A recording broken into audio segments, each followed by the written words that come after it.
Good evening, good morning, and good afternoon in every time zone across this great planet of ours. Coming to you live from Paulogia Studios in the rugged Nova Scotia, Canada. Welcome to Toast AM, where we do stuff. We cover the Art Bell. Happy St. Patrick's Day to everyone, and especially to my co host and my friend, whom I've muted, Dave. I'm here and I'm ready to do stuff. I just decided Dave went to do some errands, and I just decided to go live while he was gone. So that was fun. Yeah. But hey, it worked out.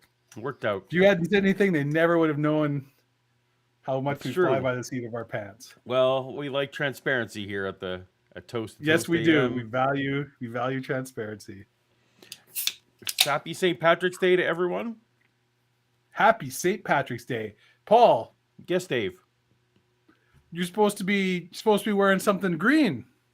I'm wearing my second most green shirt. There you go. You're wearing your green thong? Oh, of course, but you know. Of course. Yeah. For Actually, St. Patrick's Day. Yeah. Yep. And I am drinking There is some green on my person. You're drinking hard lager. Harp Harp Irish lager. beer. I thought about doing Guinness, but I feel like I haven't had Harp for quite a while. I actually really like it. Harp is a good beer. Due to entirely foreseen circumstances, our show is not on Friday this week. We're on a rare Sunday, Yep. which makes no difference at all to those of you who are watching later.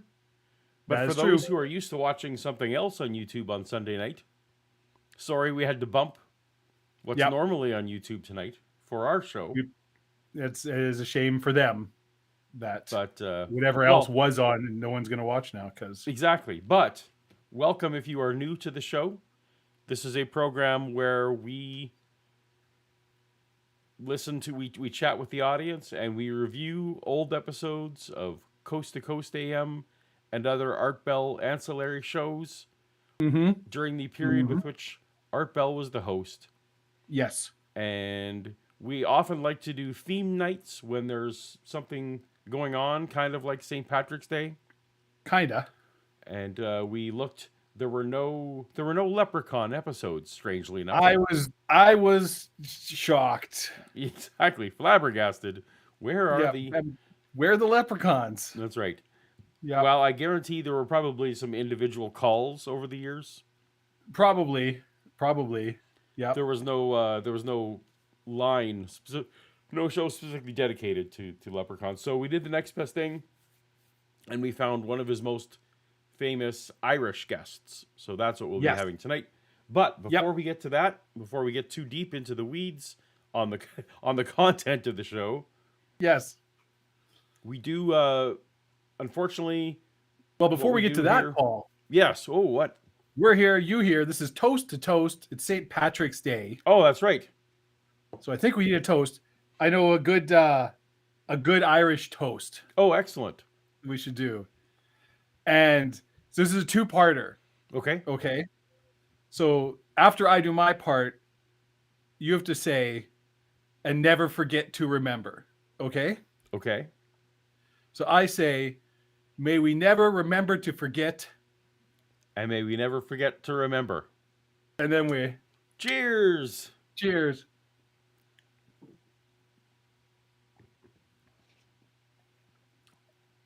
Oh, yeah. There we go. Woo. Now we're ready. Now we got things kicked off. To commemorate all of the pagans being driven out of Ireland. And Dave, I actually did want to say we've actually already had a couple super chats. We have. Yes. So in the light of just before we pay the bills, Yeah. we've had David K. Yes. Thank you, David. For the We fifth appreciate you. time. For Just the fifth showing time. up and dropping right. money with no comment. We appreciate. Yes. And we have Hard Work. Now, Hard Work, I believe you and I were interacting in the Kip Davis stream earlier today. So anyway, thanks for doing stuff. We had some strong lead-ins on our programming today. We did. There was a five scholar panel discussion, and then there was the various atheist like call-in shows. So yeah, Sunday's a big About night. 20 minutes of the Kip Davis's panel, because I always like actually watching his streams. Yeah, but I just didn't have time this afternoon to really pay attention to it. It went very well. And that's not a great story, but it's a true story. No, it's not a great story. Melly with hey, Kevin, there $2 super chat. Thank you, Melly. Happy St. Patrick's Day. Oh, a callback to one of our sponsors. Frick. Pants. Frick. Now I really wish Patrick Day. Yeah, we should have definitely had Pants sponsoring St. Patrick Day. Well, we can't always go to that Pants well, Dave. Yeah. But I mean, that's just right there. It's just sitting right there waiting, you know. Because one thing, you know, I hope they're not listening today. One thing I'm always hearing is like everyone gets excited when they can go home and like no longer have to wear pants. Like, no offense to our sponsor, but they're more of a necessity. Yeah, I mean, but the thing is about pants, right? Like, there's pants for all occasions. Like myself today, Paul, I have been wearing pajama pants. Oh my goodness! Literally since I woke up this morning, and that's, you know, well, that's an improvement. Right? That's an improvement from the time that I lived with you for a brief time. So that's good. Yeah, well, see, there you go. You're becoming an adult. Very good. It was rent free. What are you going to complain about? What do I care? Mark Fernkopf uses his member chat to say thank you for this excuse to stop working early tonight. You're welcome. We're there for you. We are there for you. Yep. Anytime you want to stop working, we got you covered. Speaking of which, at some point, we will need to be cognizant that Dave does work in the morning. So that will be a thing. Once we hit around hour 4, we'll see how that goes. Real job. Yep. And we have AZ Cat with a member chat. Thank you. What a great way to spend Sunday evening. I think so. I agree. You probably do, Kip. I think these are from like Mark's Work Warehouse. If I remember, there's every chance in the world. Yeah. You have the exact same ones. All right. Well, okay. So thank you as everyone as you've seen demonstrated here. We do interrupt the show for to some extent to engage with you folks with the super chats and the various things, but we do also have bills to pay in general, and you know, and this magic, like these dancing shamrocks, that's not free. Nope. That's the cutting edge with the servers and the megabits of hard time. You know, of hard time. That's right. Yep. So we need to. So Dave, do we have a sponsor for this evening? We do, Paul. Absolutely. And Paul, I really am tremendously excited to talk about the sponsor that we have tonight. You know, Paul, my old dear friend. We've been doing these streams for a while now. You know, well, tonight's product has a somewhat narrow appeal. I feel that there are many watchers of Paulogia content that will benefit from the amazing product that we're highlighting today. As you know, Paul and I, we've been lately busy, which is what led to this, you know, unusual day for our stream. We just couldn't get our schedules to click, and we couldn't find a better day. So that's why we're here. And due to this series of unfortunate events, I haven't really had a chance to talk about tonight's sponsor with Paul. And I haven't had a chance to discuss the somewhat unconventional structure of their payments for this sponsorship. Namely, that being that we are not actually getting reimbursed with something pedestrian and boring like money, Paul. No, rather, we are getting an exciting nugget of that most precious internet commodity, exposure. But honestly, Paul, this is your fault for leaving me unsupervised. If anything, I'm the victim here. But you know what? Now's not the time to go pointing fingers at your lackluster managerial style. No. Now is the time to talk about the amazing sponsor of today's show. I cannot wait to get into the nuts and bolts about this. And no, stop talking about what contracts may or may not have been signed with me, and I might have put Paul's name on them too. No. Let's not talk about that. Let's talk about tonight's sponsor, David's. If you are looking for a quick and easy way to add a dash of panache and a splash of class to any YouTube live stream, podcast, panel discussion, corporate event, or private gathering, you can't do better than a Dave. But David, I hear you all asking, where can we find a quick-witted sexual dynamo named Dave to help us with our mediocre YouTube content? Friends, it's so easy. It's so easy, even Paul did it. All you need to do is reach out to the good people at Co-Host Dave Limited, a division of #1 American Best Dave Victory Corporation International. The trained and handsome team over at Best Dave Victory Corporation International are ready to meet your needs today, especially if your needs center around cheesy bits with fake sponsors and long rambling jokes that will delight some of your audience, but most likely infuriate the rest. And here's the best part about Dave's, Paul. We know our place. Every Dave features a pudgy, unathletic build and a crazy person beard to make it clear that they are not the person in charge of this situation. You never have to worry about some Dave co-host taking over your stream and becoming the main wheel in the machine, no matter how much the audience comes to love them. No. The Dave is there to support you at all times, in all ways. Always. And that's not all, Paul. The leadership at Co-Host Dave Limited have authorized me to make a very, very special promotion to the watchers of this stream.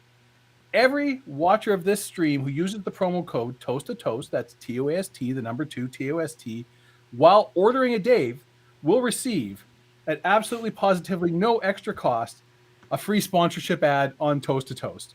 Wow, what a bargain! So don't walk, run to a computer with a webcam today and start your mediocre YouTube stream right off the right way with a co-host you can take to the bank, a Dave. Here's the Dave.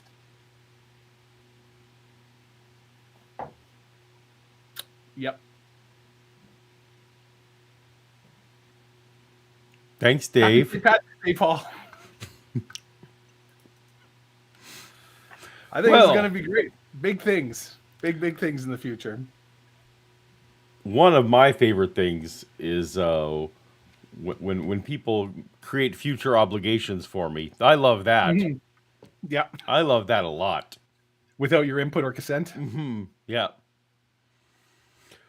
All right. Yeah, I'm good at making work for other people. Well, thank you to so co-host Dave Incorporated. Is that what's the name? It was Co-Host Dave Limited. Co-host Dave Limited. I see. #1 Best American Dave's Victory and Corporation International. They'll just type that into Google and they'll be able to find that. Yeah, I mean, I don't really get how the internet works. That's probably sounds right. Okay. Yep. Probably on the MySpace and the TikTok. Yeah. Absolutely. Perfect. Well, hashtag need a name. Just throw that. That's right. Yeah. All right. Well, we got a few super chats came in. Oh my. We have Melody Kate. Thank you so much for the $20 super chat. Whiskey Gentleman. Cheers. Well, that's very appropriate for the evening. Mm-hmm. We have a $50 super chat, Dave. 50. Oh my goodness. That's so much. Aaron Colson, who seems to have either lucked out or in for the worst day of his life. We'll see how it goes. My first time live. The algorithm gave me T2T a couple months ago. I then went and watched the first one. Oh, I'm sorry. That's so bad. I hope not. I should really private that. Okay. You really, really should. Yeah. But he clearly did because he knows what he's talking about. I knew the Bambi-esque naivete of two Canadians thinking it would be a good idea to take shots for $10 would be something I like. Cheers.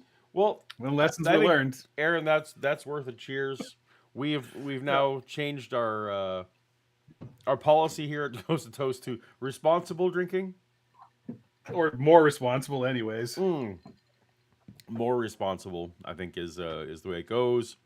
But thank you so much for that, and I'm glad you could catch us live. That's amazing. Yes, that is. We're so glad you're here with us.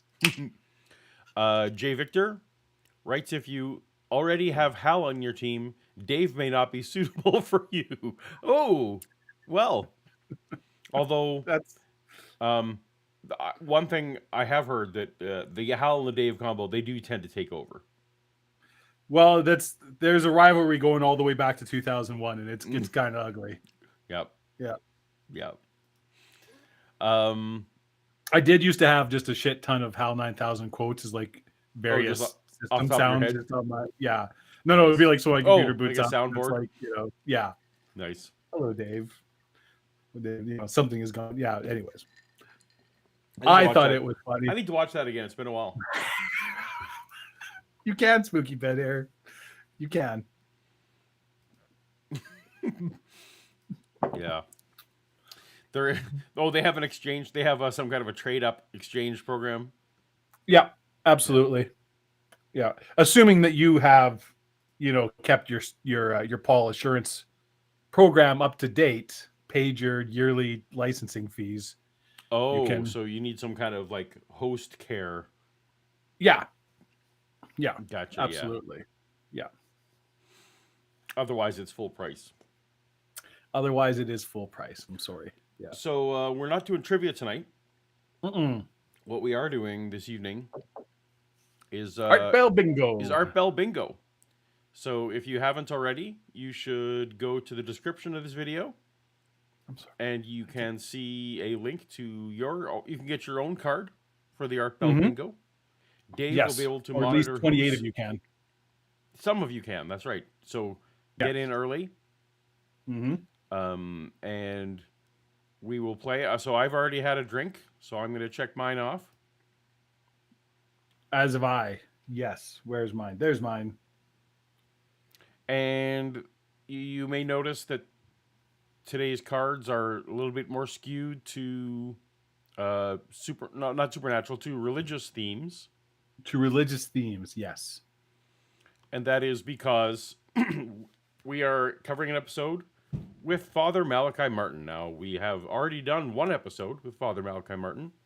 He is an exorcist and a former Catholic. Well, he's still a priest, but he left his position within the Vatican.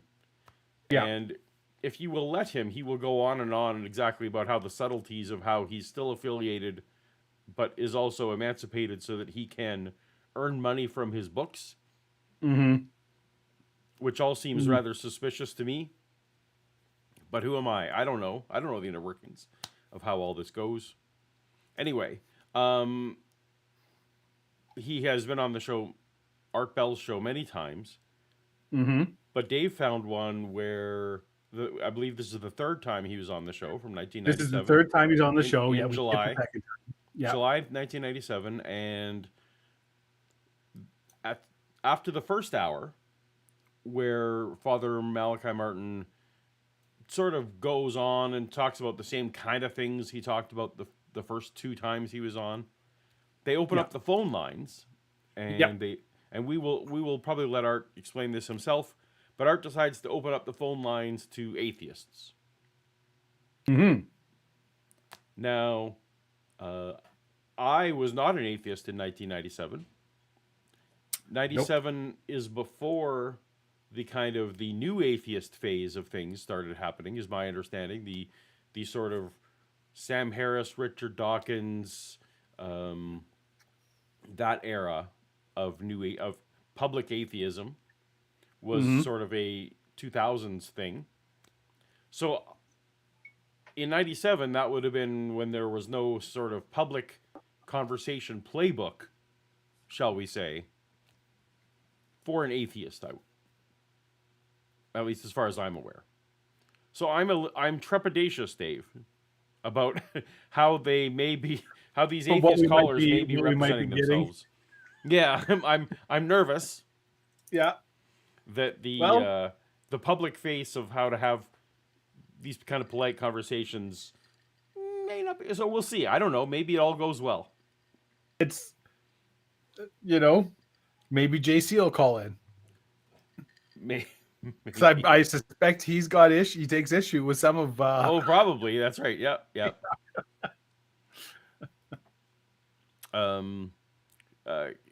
Define cheat, I guess. Is no, we don't allow cheating. Don't allow cheating. Yeah, this is all the honor We- system. Yeah, I mean we you can play mark our off bingo. whatever you want on your card. I guess if you Yeah. just want to like go ahead and check Yeah. off things Just that to haven't be even clear happened. to everybody, there is no prize. Oh, there's no There is prize. This is all This for is just this is all we're for just bragging having rights, fun. primarily bragging. between myself and Dave. Yeah. Now, Paul cheats. I've caught him doing it several times. No, He'll try to stretch the I love how every time you go to this screen, it's just there's a big dancing shamrock that's right. over your Yeah. face, hmm and then a fax machine over mine. Yeah, This there's is nothing. clearly This a- is nothing. A triumph of interface design right here. Yeah.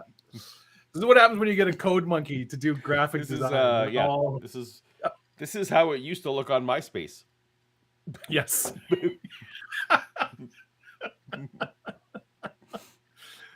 You need to have a little page view counter in the bottom right corner. Straight counter. Yeah, perfect. All right, Dave. So, I included about 90 seconds or so from the first hour just to establish the credentials that Right. that Father Martin is indeed Irish, and that's why we're doing this tonight. And that we got things covered. And then it's going to jump to the second hour, and then I don't know what happens. Then we'll see. There we go. All right. So I will answer one question. This is the one we do. There are some rules to this. Somebody, I can't remember where it was. Somebody asked, so I mentioned Jesus. Can they mark off Jesus? No. Paul and I just mentioning things, it doesn't count. It has to be something on. There's a couple of spaces that specifically list, like there's one where Dave tells an unrelated story. There's Paul mentions Star Wars. I don't know if either of us have it on our sheets. I have Paul. We both actually have Paul mention Star Wars. So. Oh yeah, fair enough. So, but that doesn't count. That was just me reading No. the card. That's you reading the card. That's not you telling a story about. No, your so it time has to on be. land. Yeah, Yeah. The idea is in general, it's from the Art Bell Show, not from Super Not Chats from or us or whatever. Otherwise, it'd be too easy for us just to mark off our own cards. Right, exactly. Right. Yeah. And one of them, I believe, is Shannon is drunk in chat, and so Yeah. that's not up to either of us. No, there's no Shannon here at all tonight. No, but she may join us in a bit. She also had a previous appointment for I'm a few tired of minutes. people having lives I know, right? and things that they do. So sad. So it's starting to look more and more like I'm not going to be able to go visit my family at Easter, which is making me Boo. a little sad. So, but probably instead I'm going to go there for a week, the first week of May. Oh, I okay. think, which will be nice because then I get to spend a whole week. Because it would have literally been like driving up Friday night or Friday and driving home Sunday morning kind Right. of thing, right? Like super lightning. But if I kick it off a couple weeks, I can take a whole week and spend a couple days with our mutual friends there. You know who I'm talking about, which would also So be nice. is this literally just a personal Dave update, or was there a point to that story? No, this is just we haven't talked in like 2 Okay. weeks. So I'm All right, now fair telling enough. you. No, we haven't. No, Yeah, I all right. like So it's personal Dave. I was just trying to figure out how it tied into the show, but it doesn't. All Not right, even fair a enough. little bit. So I guess if you've got Dave that tells an unrelated story on your card, you feel free to just That's check true, that off that's because true. it definitely just Mhm. definitely Got that off early. just happened. Okay, so we I have think a we've super had chat some from a Murphy. number of super chats. Yeah. And Ben wants to know what were you working on in 1997, Paul? 1997, I was Phone working. systems, right? I'm sorry, what? Phone machine. No, I was done. thing. So I left telco in 96. Was that when I started working for you? That was 97? when so I started the software company that Mhm. actually started as a web development company. Mm-hmm. So I was doing web development / custom software development in a company that I started, which is still going to this day. But not run by you. but not run by me. No, I left that behind when I started working for Lucasfilm in '99. So in '97, the other thing I was working on was Star Wars web pages, Yes. but unofficial ones, because in Yes. January and February of '97 is when the special editions came out. So And you did your GeoCity site? I did my GeoCities sites. That's right. Yep. And then the ForceNet, and then off we went. Yep. So I guess And that off counts as Paul mentioned Star Wars. If you have that in your thing, that counts. Yay! Because I lapsed into lapsed into Well, you were asking a question. yep. All right, we have Joe Hill. You got bamboozled. It's been a really tough, rough week for me, so this is a much needed and appreciated live to lift my spirits. Well, Joe, we will do our best now. We were going to make it depressing. Yeah. But now that you've said something, I'm glad you said I'm going to something. talk about my phlebitis. That's right. Mm-hmm. Is that what? the little heart spring? Oh my goodness! When did that happen? Well, I missed what happened. When I do this with my hand, Yeah. like actual hearts come out on the. Huh? Look at you go! We have the most needlessly complicated show on. I know you Dave. love. That's you've tickled me pink. Mm-hmm. Mm-hmm. All right. Thank you, Joe. Appreciate that. And I'm excited to see what other gestures do things on the stream. It's fun to discover. Never mind. So the fax machine noise fixes no noise. No, I just turned it down. Well, you missed Maynard saves. Oh well, hold on. But now we got to fix the fax. So was the fax machine too low now? Okay, I'll turn it up a bit more. Making zero noise. We have Maynard I'll let you saves. peek behind the curtain. Paul and I actually can't hear the fax machine when it comes up. Right. You guys can, but we can't. Right. So we actually don't know how loud it is. We have in no relation idea. Yeah. Yeah. It says, We hi, y'all. Love you very much. Times are tough. Well, Maynard, we appreciate you sticking it out. Obviously, if times are financially tough, then we just appreciate you being here, whether you're donating to the show or not. absolutely. I'm just glad you can spend time We with us. appreciate all of you. But if times are tough in non-financial ways, then virtual hug, I guess, or if that's something you're open I'm glad to. you're here, and With still full don't consent. Yeah. feel obligated to That's right. to spend money on us. Although we No. definitely appreciate every super chat. We definitely appreciate the people who are just here with us as well. Because times are tough these days. Things are getting frick, man. Everything's so bloody expensive these days. Inflation's crazy. So Kip says, I have the Dead Sea Scrolls on my card, which is good because Father Malachi Martin has written 2 books on the Dead Sea Scrolls. Yes. And claims to... I asked Kip about this actually on a live stream earlier this week. Father Malachi Martin claims to have handled, like actually been like physically touching. I have heard him say that. manuscripts. Now That he wrote time his in, books. Right, so he wrote his books in the late 50s. And Kip was only 30 years old back then. Yeah. Like early 20s, I think. Okay, early 20s. So, so Kip didn't specifically know about what Father's Malachi Martin's involvement. That said, that's a high probability square, I would say, for this evening. Yes. Rusty Claymore writes, sadly, I can't drink with you anymore. Oh, I'm sorry, Rusty. Well, and this, I've recently been diagnosed with the rare fat. If I don't survive the dangerous cure, please remember me kindly. Well, I'll have Rusty, you know that Dave and I are both also similarly diagnosed. I've kind of taken the Joe Rogan view to medicine, where I don't think they know what they're talking about. I found a YouTube video and some Facebook groups that tell me that drinking beer is the perfect solution to being this horrible disease. So that's the truth I choose to embrace. The one that lets me drink more of this amazing British or Irish port. But Rusty, we appreciate you nevertheless. Trust that you're having a lovely evening. All right, Dave. I think it's time that we start the art bell. Yep, we're only a half hour in. Probably about Yeah. time we act It's start. about right. So here we Joe go. Hill. Here's the intro. Here's the intro. There have been a lot of inquiries, apparently, because you're a very public person, about your background and your training and how you came to the priesthood and what your current status is. So instead of my reading a bio, why don't you just go ahead and tell us? Yes, I don't want to bore people enough, but you could always ask me a question if I'm obscure on any point.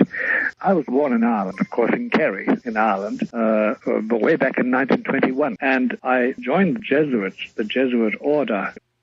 1921. 1921. 103 years ago. Yeah. Wow. Yeah. All right. Order of the Jesuits. I joined it in 1939, just... Fucking Jesuits. Mm-hmm. Is that on our cards? Jesuits needs to be on one of those. Should have been. Yeah. Should have been.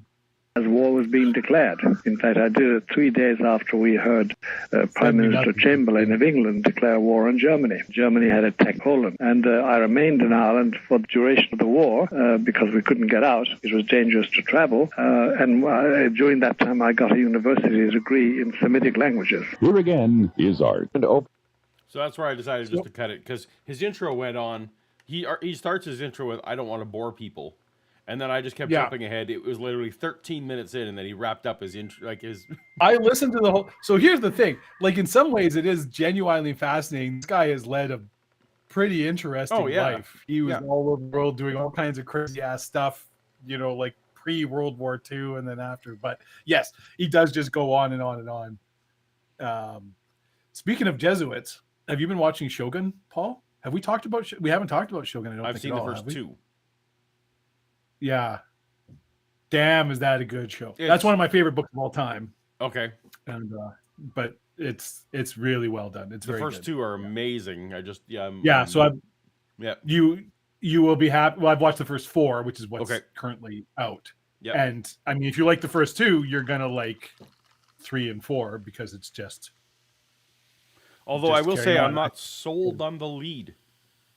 Oh really? The guy playing Blackthorn? Yeah. Engine Sam. Everyone else is all the other casting is really good. I'm just not sold yet on him, but everything else about the show is great. So I also watched Madam Web yesterday with Shannon, so there's a contrast there. Did you lose a bet? No, because here's the thing. The reviews got to be so fascinating. Yeah. Where we were like, is this the worst movie that's ever been made? Like, will it be? And I knew this, or like people had already been saying it's not bad enough to be like funny bad. Yeah. Like that's I say it's actually so bad it's not funny bad. Like it goes past that into like, no, this is just have you seen it too?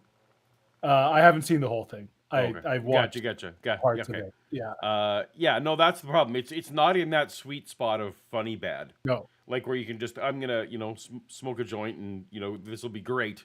It's just kind of like, this is just really poorly made. Did they mean to say that? Why did they like why are you ADRing this guy like so badly? Right.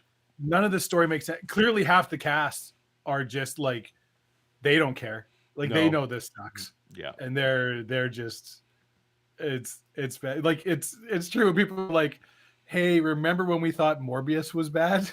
those days. It's those were the blessed times. Yeah.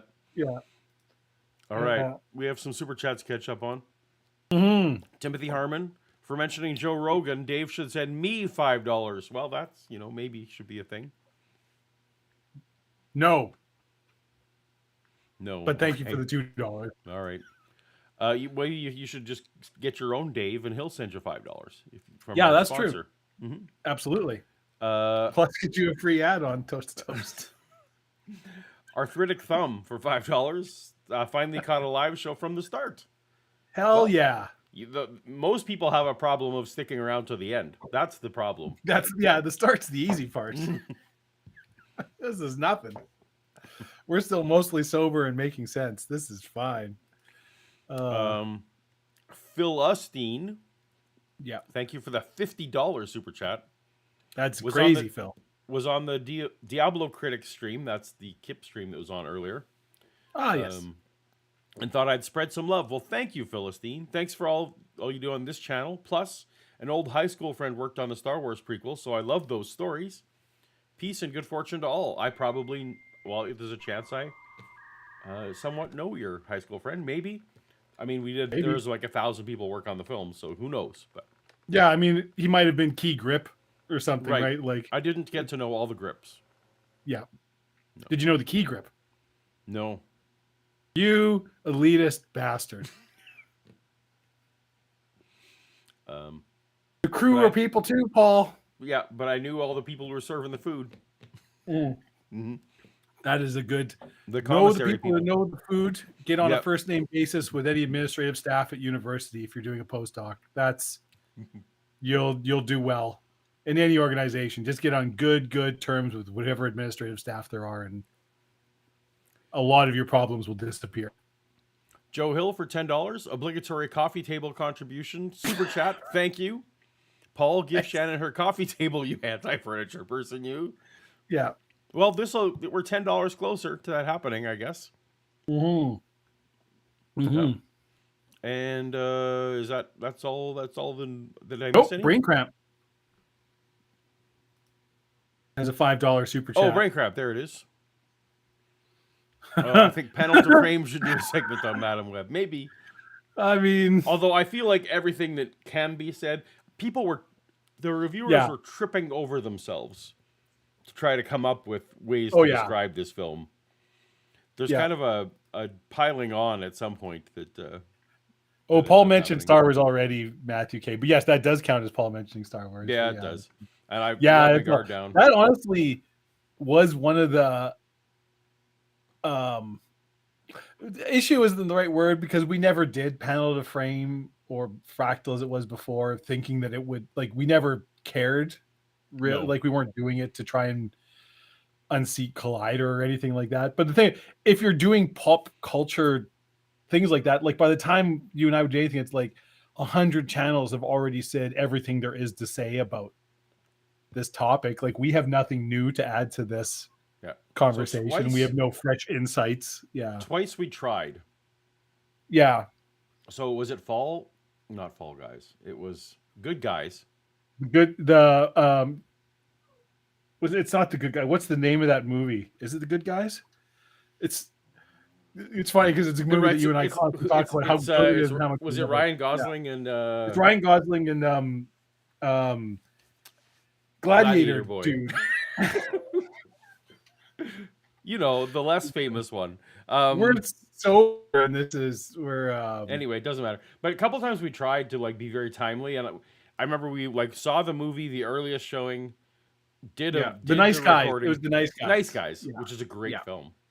It's so good. And it's then so good. So we tried, but it didn't matter. Like, our views, we got like an extra couple dozen views. Like, it didn't matter. Yeah. So anyway, okay, let's get back to Art Bell. People are saying I'm a little blurry. I know I'm blurry a little bit. I've been having some internet connection issues, and it has to do with my internet provider, and there's not really anything I can do about it. And we're just gonna have to soldier on, stiff upper lip and all that.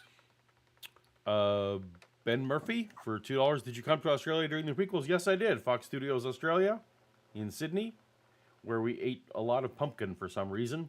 I don't. Turns out I could put 5 Paul mentioned Star Wars panels on the board today. Well, people are. They keep asking about Star Wars. It's not your fault. Yeah, exactly. All right. Let's get back to Art and the atheist callers. From the atheist callers, yes. On the phone lines. But I want to set aside one line for an interesting purpose. We have with us a very holy man indeed, Father Malachi Martin, advisor to 2 popes. And you probably heard him before, perhaps not. This may be the first time. Father Martin is an exorcist. He has done many, many exorcisms. He now directs exorcisms. I think it would be useful and intriguing to open a line, special line, for those who are either atheists or those who practice the dark arts. And I would like to hear your comments. Which, Paul, isn't that really one in the same? That's a distinction without a difference, as we say. Everybody knows that atheists like melting down babies to make candles to increase their dark powers. I sent you some video, I think, on Instagram. I was gonna say you sent me that video where they were. Yep. Just, I was like, okay, Of wow. a pastor from the pulpit. Just Yeah. I feel like melting down babies. That's not supernatural though. That's just a natural thing you can do. That's like but the candle. Yeah. Yeah, that's right. Oh, that's right. The point was to get a candle for your dark arts. That's right.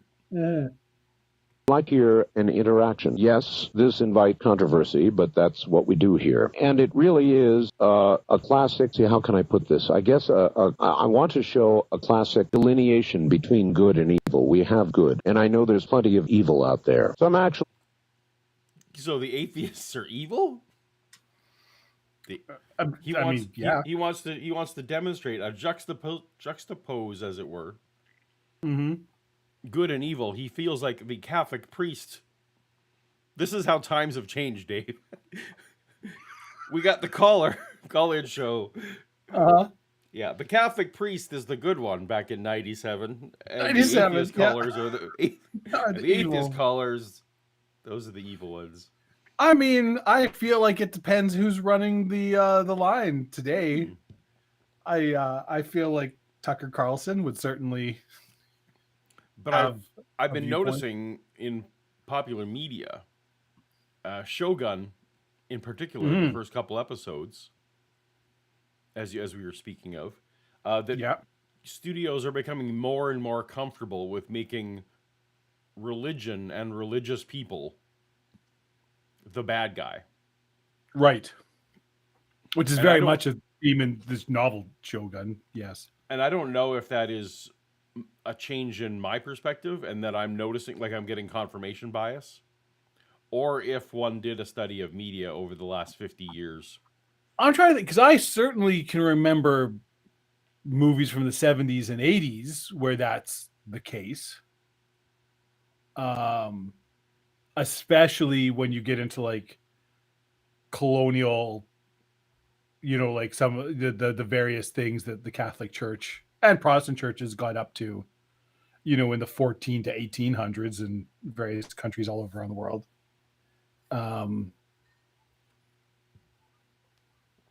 Okay. I get, but yeah, that's more like horror movies and stuff. In like mainstream. Yeah, like where it's just like this is a mainstream show on TV, and we're very comfortable to say that, that out of your religiosity comes your villainness. Yeah. So, anyway. But in this show, 97, Art is telling us he has the good guest, and he wants evil people like atheists to call in. So this will be great. Wants evil people like atheists and the dark arts. Dark arts. So this is gonna be good. Gonna be good.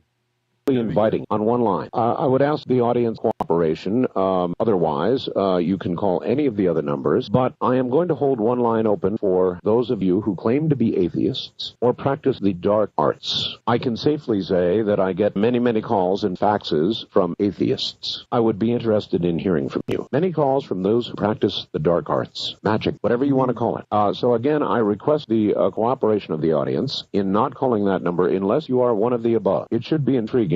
Father, welcome back. Thank you. All right, let us go to the lines. On my special line, you're on the air with Father Malachi Martin.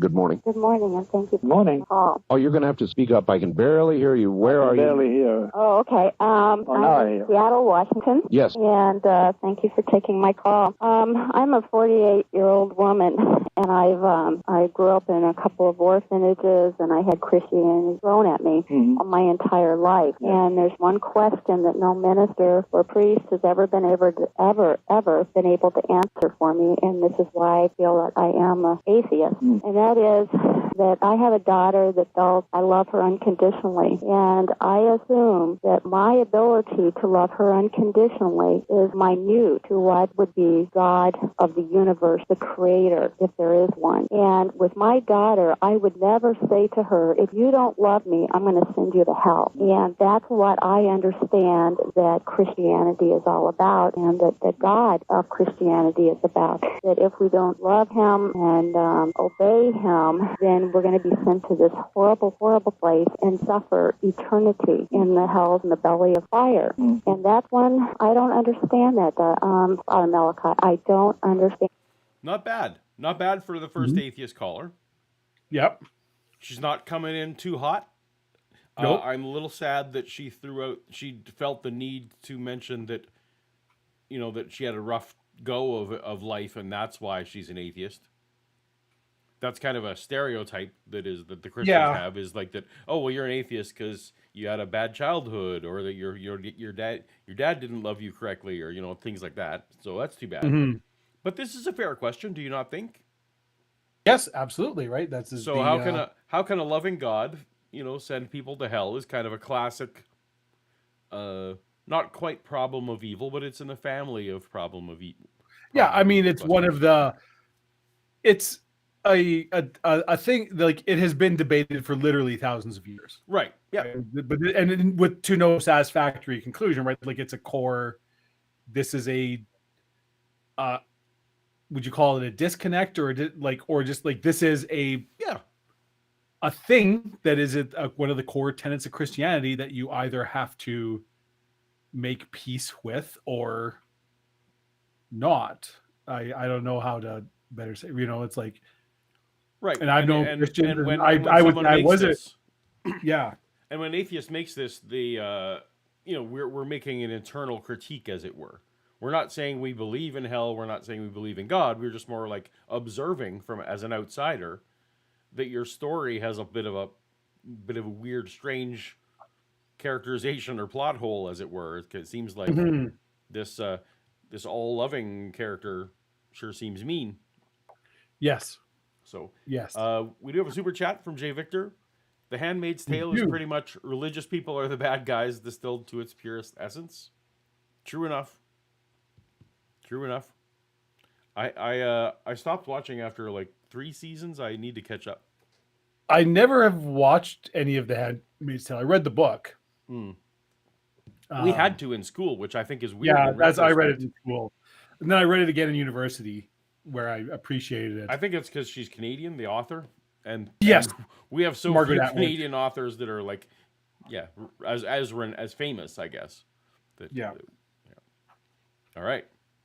Kip Davis wants us to get on with it. Enough blibbity blab and jibbity jabber. Let's hear. Somebody has to keep us on task, Kip. You do. I know, ma'am. I get exactly what you're saying. It's not as, and I'm not saying this about you. It's not as rude a belief or as rough a belief as that. It's not an either or in that horrible sense. If it were, then that would be a most unloving God, and I would agree with you. What's that? That is how I have felt. I know, but that is not. Did Father Martin there say that it's not an either or situation on heaven and hell? I think I'm not sure. It's well, he got cut off. He was like, I don't know if he's either or heaven or hell, or either or loving God going to hell. Like, I'm not sure what he is specifically addressing. Okay, we'll let it. He did say it's not an either or, but I don't know what that was in response to. Right? Like, Timothy Harmon says, "Easy grounder. Everyone knows the answer is free will." Free will. Yeah, there you go. I mean, it's not. You're not wrong. That is the. To me, please. Well, that's not exactly the picture of things. The essence of it would take a very long time to go through it all, but the essential is this, that there are certain things which please him because they conform to his godly nature and his godly will. And by the way, I'm sure you observe most of them. Laws, moral laws, the ethical laws, honesty and purity and compassion and gentleness and, living a decent life and loving your neighbor, not doing obvious harm to anybody, really, except incidentally or in a fit, but not as a policy, not being an evil person. And one senses that from the accents you're using, the words you're using, that's what he requires as his practice. And if somebody lives like that, there is no way they can go to hell. There is no way they can be punished because they are fulfilling. No. When I was a Christian, that would have not flown at all. He's basically saying God won't send a good person to hell. A person who does on measure more good than bad. I don't know if that's a Catholic doctrine or it does feel like a little more of a Catholic interpretation than a than a Protestant one. Although I remember there were certainly people I knew that would have said that even members of other faiths will go to heaven. Is it's more a matter like they're worshiping God and serving God. They just don't know that it's God because they don't have the lexicon. They don't have the vocabulary, the education. You know, it's like if you grow up in a place where you're only ever exposed to Buddhist philosophy, you know, so like you've never heard of Jesus. Well, it's not fair to, you know, like to say like somebody who then doesn't pray to Jesus is like going to hell. It's like, well, they've never heard the name Jesus. How can that possibly be just? But such people, like if you still have an innate conscience and goodness and desire to serve the divine, and if you follow those impulses and precepts and acknowledge that there is a divine and this is above me and I am at this force's mercy, it's like you can still, you know, like that's good enough. God's like, yeah, you're going in the right direction. You're trying. So yeah, I'm just saying when I was a Christian, this would not have flown. I would have immediately. Yeah. I think you're right. If JC phones in tonight, that would have been enough. For JC to phone in, it's like you're preaching. Yeah. Jesus said that people who do miracles in his name aren't getting into heaven. Yeah. Yeah. I mean, they were big on simony for a while, so you know that's you can't trust those Catholics. Rosina Keller says in Canada you're forced to read Canadian authors and watch William Shatner's. Hey, in Canada, not in Canada. In Canada. In Canada, you're forced to read Canadian authors and watch William Shatner's Esperanto movie. I feel like you're joking, but that's actually true. Yeah, you think you're making a joke, but you're not. But you're not. The fulfilling his will. I was so as I've mentioned before the stream, I was for a number of years an English literature, you know, poetry major at university, studying academically. And so they're always going to Canadian universities. There's always, because, you know, it's in English, there's like whatever, there's a wide variety of topics you can study under the umbrella of English, right? English literature, English poetry, English, all sorts of things. I avoided like the plague any kind of Canadian, oh my God, because so much of it's just terrible. Yeah. Just terrible. And the stuff that's good isn't the stuff that you study in university. You're studying, I won't get into it here, but it's just like, oh my God. Terrible. Yeah. I agree. There's this about it, that God is infinitely patient because he's God, and he has an individual knowledge of each person's soul and being. He knows my every thought, and he knows the marrow of my bones. And the point is that he measures his graces to suit what I need. But there is no way on earth, if I practice love of my neighbor, and love of myself too, I don't mutilate myself, I don't desecrate my body, desecrate my soul, evil, or my body with He's talking about tattoos now, I guess, or drinking. Yes, and I do my. Oh no, Catholics drink. Oh yeah, Yeah. I guess that's true. Yes, absolutely. beauty, and I live a normally good life. There is no way on earth that God would even dream of punishing me with hellfire. No way at all. So that's really, I've cut it down to the essentials, ma'am. Yeah. But that's the essentials of it. This God is love. Well, I hope that helps you. Obviously, it's an answer you've never received before. That's true. It's an answer I've never received before either. Yeah, that's what I never. It's like, if you're a pretty good person, Don't that's worry about probably- it. You'll be probably fine. gonna know. Yeah, does seem to Just directly fly don't- in the face of. Don't mutilate your body. And there you go. And don't get divorced. If you avoid those, probably everything's fine. And red meat on Friday. Don't do that either. Yeah, and the less said about the gays, the better. Normally a good life. Yeah. I feel like I must have something on my bingo card by now. So we got. I haven't even looked really at mine. You know what? I'm gonna go with stating wild conjectures, established fact. I feel like that's what we just got right there. I mean, that's fair. So I'm gonna tick that one off too. Yep. I'll give you that, No and I'll take pyramids it. yet. No Knights Templar yet. That Yeah. might be coming. God, I've got a mine. God, yeah, I God checked could off mention. God. I don't think demons or Satan have been Satan mentioned hasn't yet. come up yet. I'm sure it will. A lot of Ghosts, these are angels. definitely coming. Oh, I got Dave tells an unrelated story. Yeah, as did I, which I didn't even realize till after I marked out. Yeah, The Bible used as incontrovertible fact. That's a very tiny print. it is tiny crit. I have that one on mine too, but it has not come up yet. You know what? I don't think we've had that yet. I think it will come. No, that's where somebody is like, well, it says in James chapter 4 or whatever. Lukeronomy. You can just quote a verse. That doesn't mean it does say that in the Bible. You're right. Yeah. Yeah. That's right, not the next. same as Next caller. See who we got. I've listened to you since '92, and this is the first time I called. I really appreciate your program. Okay, well, thank you very much for the call, and good luck to you. God bless you, ma'am. Wildcard Line, you're on the air with Father Malachi Martin. Good morning. Wonderful to speak to you again, Miss Bell. I just tuned in, and I heard mention of the Catholic Church. I wonder if the Martin could give more insight in what is actually going on with the Catholic Church. Well, provided I don't scandalize you or hurt your feelings. Scandalize me. Well, you know what I mean. I have to be careful because it's one of the few things that my gentle Lord Jesus condemned was to give scandal. And there are ways of giving scandal. But if you want to... Although I guess back in '97, all you have to do is call in and say, "Hey, what's up with the Catholic Church?" And the person immediately goes to scandals. Mm-hmm. It's not like, oh, we got a bingo night coming up. Nope, it's straight to scandals. Straight to scandals. Yep.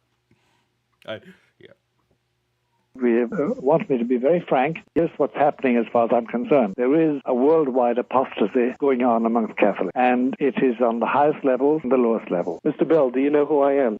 No, not yet. Who are you? Well, this will give you a clue. Mr. Martin, what do you feel is the Catholic Church's connection with vampirism? Oh. With what? Father? Yes? You are speaking to somebody who claims to be a vampire. Mr. Bell, I'll be sending you some... Shit, there's no vampires on the bingo card. Vampire on the bingo? I'd known. Oh man, no vampire is not on the bingo today. Look, damn it! I'm calling in. It's coast, and this is coast to coast open lines. I should have known better. I should have just known. The There'll probably be normal bingo that I use. We may well have Bigfoot. Who knows? So the guy calls in. He's like, "What's up with the Catholic Church?" And he the priest wants to get into an open, honest dialogue about the scandals. And he says, "No, hold on a minute. Do you realize I'm a vampire?" Nope. I don't want to talk about this stuff. And I want to talk about his prejudice my people have faced at the hands of the Vatican. Dirty papists. Okay. Convent, staking. This is going to be... I thought the atheists were going to have a rough go tonight. Man, the vampire people, they... All right. Yep, they got an axe to grind. One of the Lost Boys. Here we go. But literature, photos, and a lot of information. Hopefully you can help me spread the word about what is happening with vampires in this country and in the world right now. Have you ever spoken with a vampire? The oppression of vampires in the late 90s. It was you didn't live it. Poor Malachi Martin, Jesuit priest who was born in 1921, and now has to know what officially announced. What's the Catholic Church's stance on vampires? What are you doing? How do you answer for the abuse you've been heaping upon we vampires?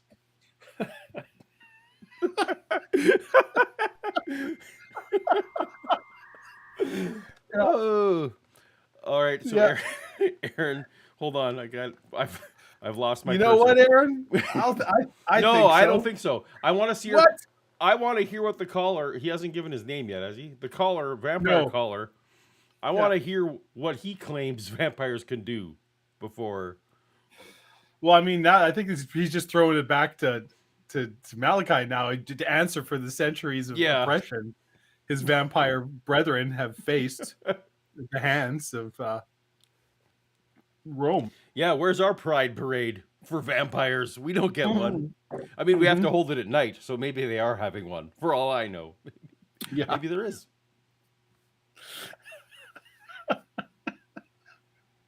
Our Father. Yes, I have.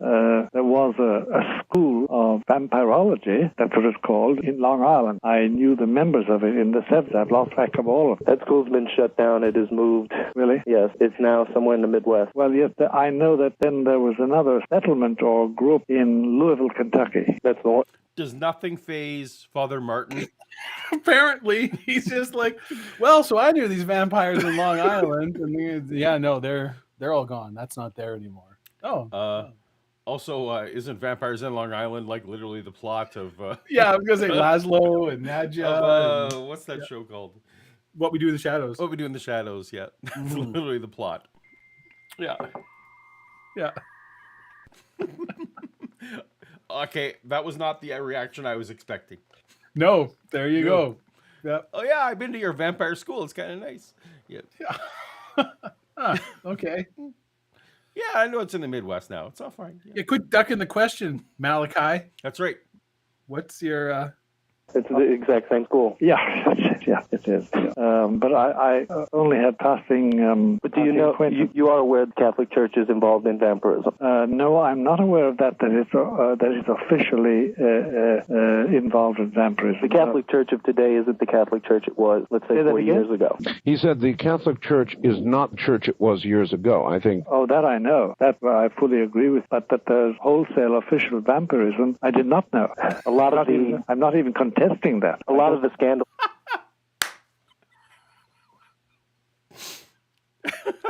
Wholesale official. We got official vampirism where you register with the Vampire Council. I know we've been dabbling with unofficial vampirism. Yeah. If I had my way, you people would all be wearing letters on your sleeves.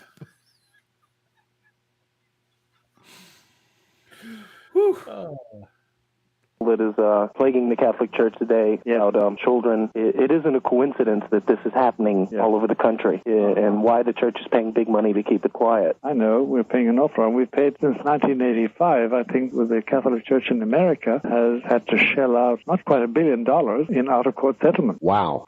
This is for child molestation. And it's more than molestation in many ways. I'm sorry to admit. Of course it is. It's also biting them on the neck and drinking their blood. Yeah. Yeah. Is the caller wanting to say that? Okay, so the caller is a vampire. The caller is a vampire. But he's calling to lament the vampire influence over the Catholic Church? I guess, yeah. And, The church is going downhill because all the vampires... Sorry, dude. Mea culpa. Yeah. Okay, hold on. We got Rosina Keller. Yep. Papists have filthy necks. Yeah. Mm-hmm. Mm-hmm. That's why you got to bring me some wet wipes. Yep. Yep. I ever told you how much I enjoy using the term papist anytime I can? You haven't. I do. It's new information. Yeah. Father Martin drank some Long Islands, yes, and met some goth chicks and thinks he met vampires. Yeah. Why would anyone who wasn't a vampire be wearing leather pants with laces all up the side? Clearly, they feed on the lifeblood of. It was after dusk, so it had to be. Okay, all right. So the vampire caller is lamenting the vampire influence on the Catholic Church, and Father Martin is like, "I know, isn't it bad? Isn't it awful?" So this is where we're at. Is a general word covering an awful lot. Yes. Mr. Bell, when you receive the information, I need to find out how to send it to you. All right, well... You understand I'm in hiding. Yeah, you just listen for my address. Father, yes. I heard you agree... Wait, the caller's in hiding? Yes, because he's a vampire, Paul. Well, sure. And the Inquisition is actively hunting his kind. All right. So that's why he doesn't want to give out his address on the air, because those plus spam calls. The Van Helsings of the world will come and get him. With him more than not. Do we miss a Mark Fernkoff super chat? Possibly. That's a thing that happens sometimes because we're not. An official complaint was filed. Was lodged. Yeah. I will. This one. Here we go. Mark Fernkoff. Oh, I didn't see that either. Yeah. Mom say I will be in purgatory long time because atheist. I mean, probably. But in light of eternity, what's an extra 1,000 years in purgatory? That is kind of it. Yeah. I mean, yeah, it sucks when you're doing it, but in 100 billion years, you won't even remember it, right? It's like high school. It's like a good story to tell at parties. Yeah, right? Yeah. It's like if you're bullied in high school, it seems terrible at the time, and it is. I don't want to, make light of that, but when you're 35, it's not going to seem like such a big deal. It's going to be a thing you barely remember. Sometimes it still stings. You never know. Mm-hmm. It's true. Anyways, purgatory is not so bad. I'm just saying, sometimes I see people on Facebook, and I'm like, I'm glad you look terrible now.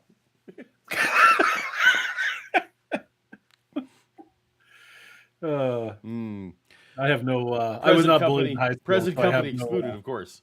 Yes, I looked fucking fantastic. I mean, to be fair, I wasn't a prize back then either. Yeah, you were a cutie. Come on. I had hair. I'll say that. Ben Murphy says the caller is a vampire former Christian taking a look at the claims of Christians. Yeah, taking a look at the claim of vampire Christians. Claim of vampire Christians. Yeah. With regard to the state of the church, the causes of that state is something else. $1 billion short of $1 billion, Father? Almost $1 billion in out-of-court settlement. Why is there so much evil that it requires that kind of money to cover it? Well, Art, you've asked me the $64,000 question. If we knew why this... Or billion-dollar question, as it were. Mm-hmm. Yeah. When you're paying $1 billion... paying $64,000 for an answer, that's easy to do it. Yep. Plague has descended upon us in the state, just in the United States of America alone. We'd be very happy because then we could do something about it. We don't quite know. Now, by the way, it doesn't involve more than 4 to 6%, and it's the official figure of the clergy, but damage is huge. And it's no more than 4 to 6%.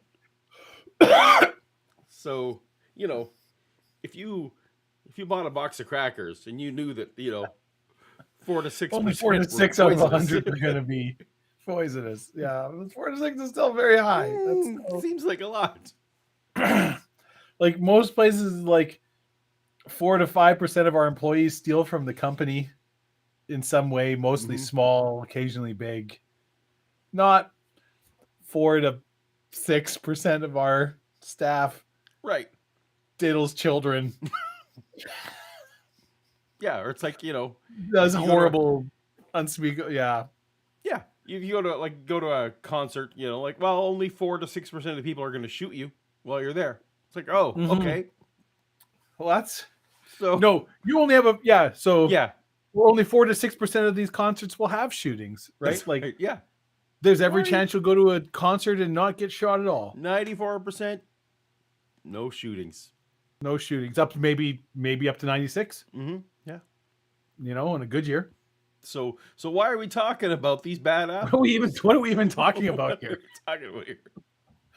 The number of people get struck by lightning every year? Come on. This is just every bell curve has its edges. Don't waste time dragging us into the weeds. And then into the weeds about how we've covered it up for decades and let horrible things keep happening to protect our public image. Yeah.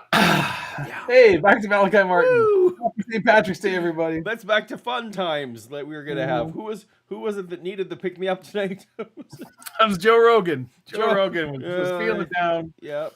We're going to pick him up. The reports we're getting about Europe and Ireland in particular are very discouraging. The same plague, which I call it, is afflicting those places, beginning to afflict them. But now that it's due to vampirism, that's something new in my horizon. Back now to men.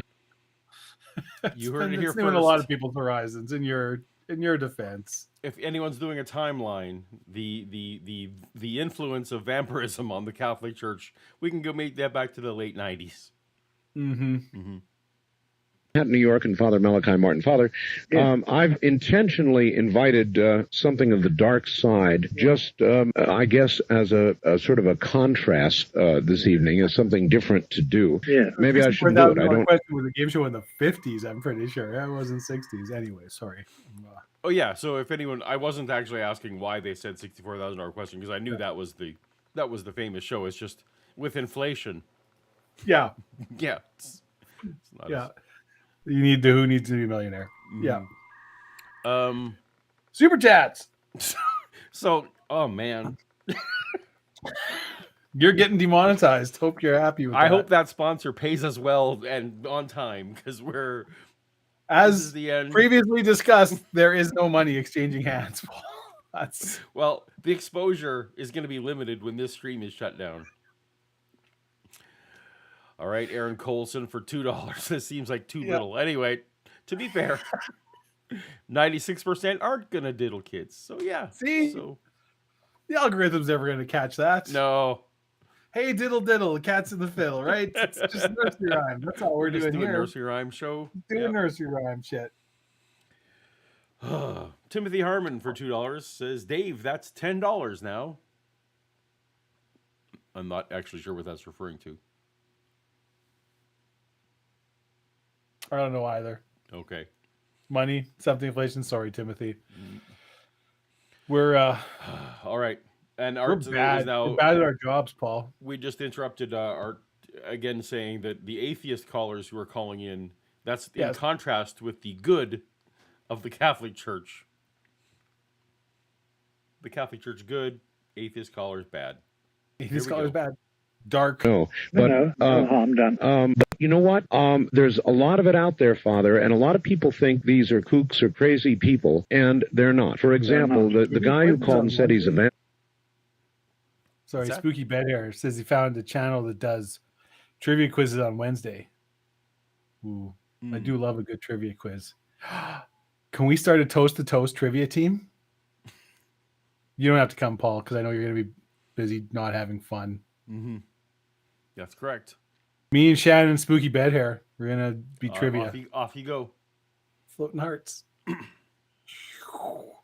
Empire. feel He's like been Sailor very Moon. serious. I know he's dead serious. He knows yes. what he's talking about. Oh yes. I Here, take there, a very there, go!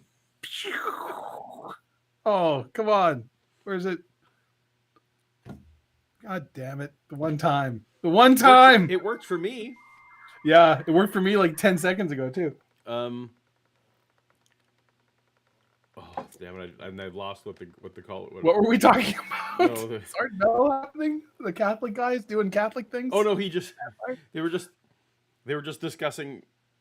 Art was just saying that that caller he really thinks he's a vampire, and Father Martin was like, oh yeah, he clearly knew what he was talking about. So okay, all right, God. he checked all the boxes. He Checked all the boxes. he knew about That could- he knew about the stakes and the And the drinking Did we of the mention blood. Joe Rogan again? I believe you, Timothy, but I don't remember mentioning Joe Rogan a second time. You called one of our viewers Joe Rogan when that's not really who they are. Oh, did I? Yeah, you did. No, I was just sorry. gonna let it slide, but You're just gonna slide. That's Joe. Why can't I think of Joe's actual name? Joe. Help me, Paul. I don't remember. Harmon Joe. God, he's been a supporter of this channel for like Yeah, well, 2 years. Oh, we're terrible people. Now I feel guilty. We're bad Now I with feel- names. So, Yeah. all right, so we got In my defense, I was drinking before the stream even started. So we got Rosina Yeah. Keller for $20. This stream Yes. is sponsored by Mountain Dew Baja Blast because it's green and good. there you go. It's Oh, pronounced look at that. Badger, Paul. No, it's not. Mm-hmm. Badger Blast. Badger Blast. I didn't. I the whole season went by, Dave, and I didn't get a Shamrock Shake. Did they even have them? I don't know. I don't either. That's I did just have a McRib. In Canada, they brought the Did McRib you back. really? Yeah, for the first time in, I think it's been 13 years or something Wow. since the McRib has been And? available in Canada. It's been a long time. It was more than 10. I know that. And was it good? It was exactly as I remembered. Like it wasn't okay. bad. I'm like, yeah, no, this is exactly Oh, the wait. taste Oh. experience I remember. Yeah. Joe So- Hill. Joe Hill. Joe Hill. Oh, gee, Joe Hill. You and I Yeah. need to be reprimanded by a Catholic, maybe. yeah, they can do it. Get There- a Catholic nobody does nun go in like here to Catholic. slap us around, Thank you, Timothy, for being here and And getting our back. saving our- And apologies to Joe Hill, covering for our terrible. who again has been a longtime supporter and fan of the show for like more than a year, a long time, and we definitely should remember Joe Hill's name. Timothy Harmonica. Yeah, him too. He's a good guy. Yeah. Used to be in Blues Track. Seriously, So, yeah. art, quite frankly. A lot of people, Father, who are basically good people, think that these realms, these people who are into these things, are not real. Oh, they are. The unfortunate point is that they are real. They mean vampires when that's Yeah, they're still talking about vampires. still talking about very much- vampires. Oh yeah. Yeah. Yeah, like you and me, Luddites, we just think vampires aren't real. Duh. I mean, to be fair, if you're asking an exorcist, Mm. you're probably gonna get. Oh yeah, no, all Yeah. this stuff's real.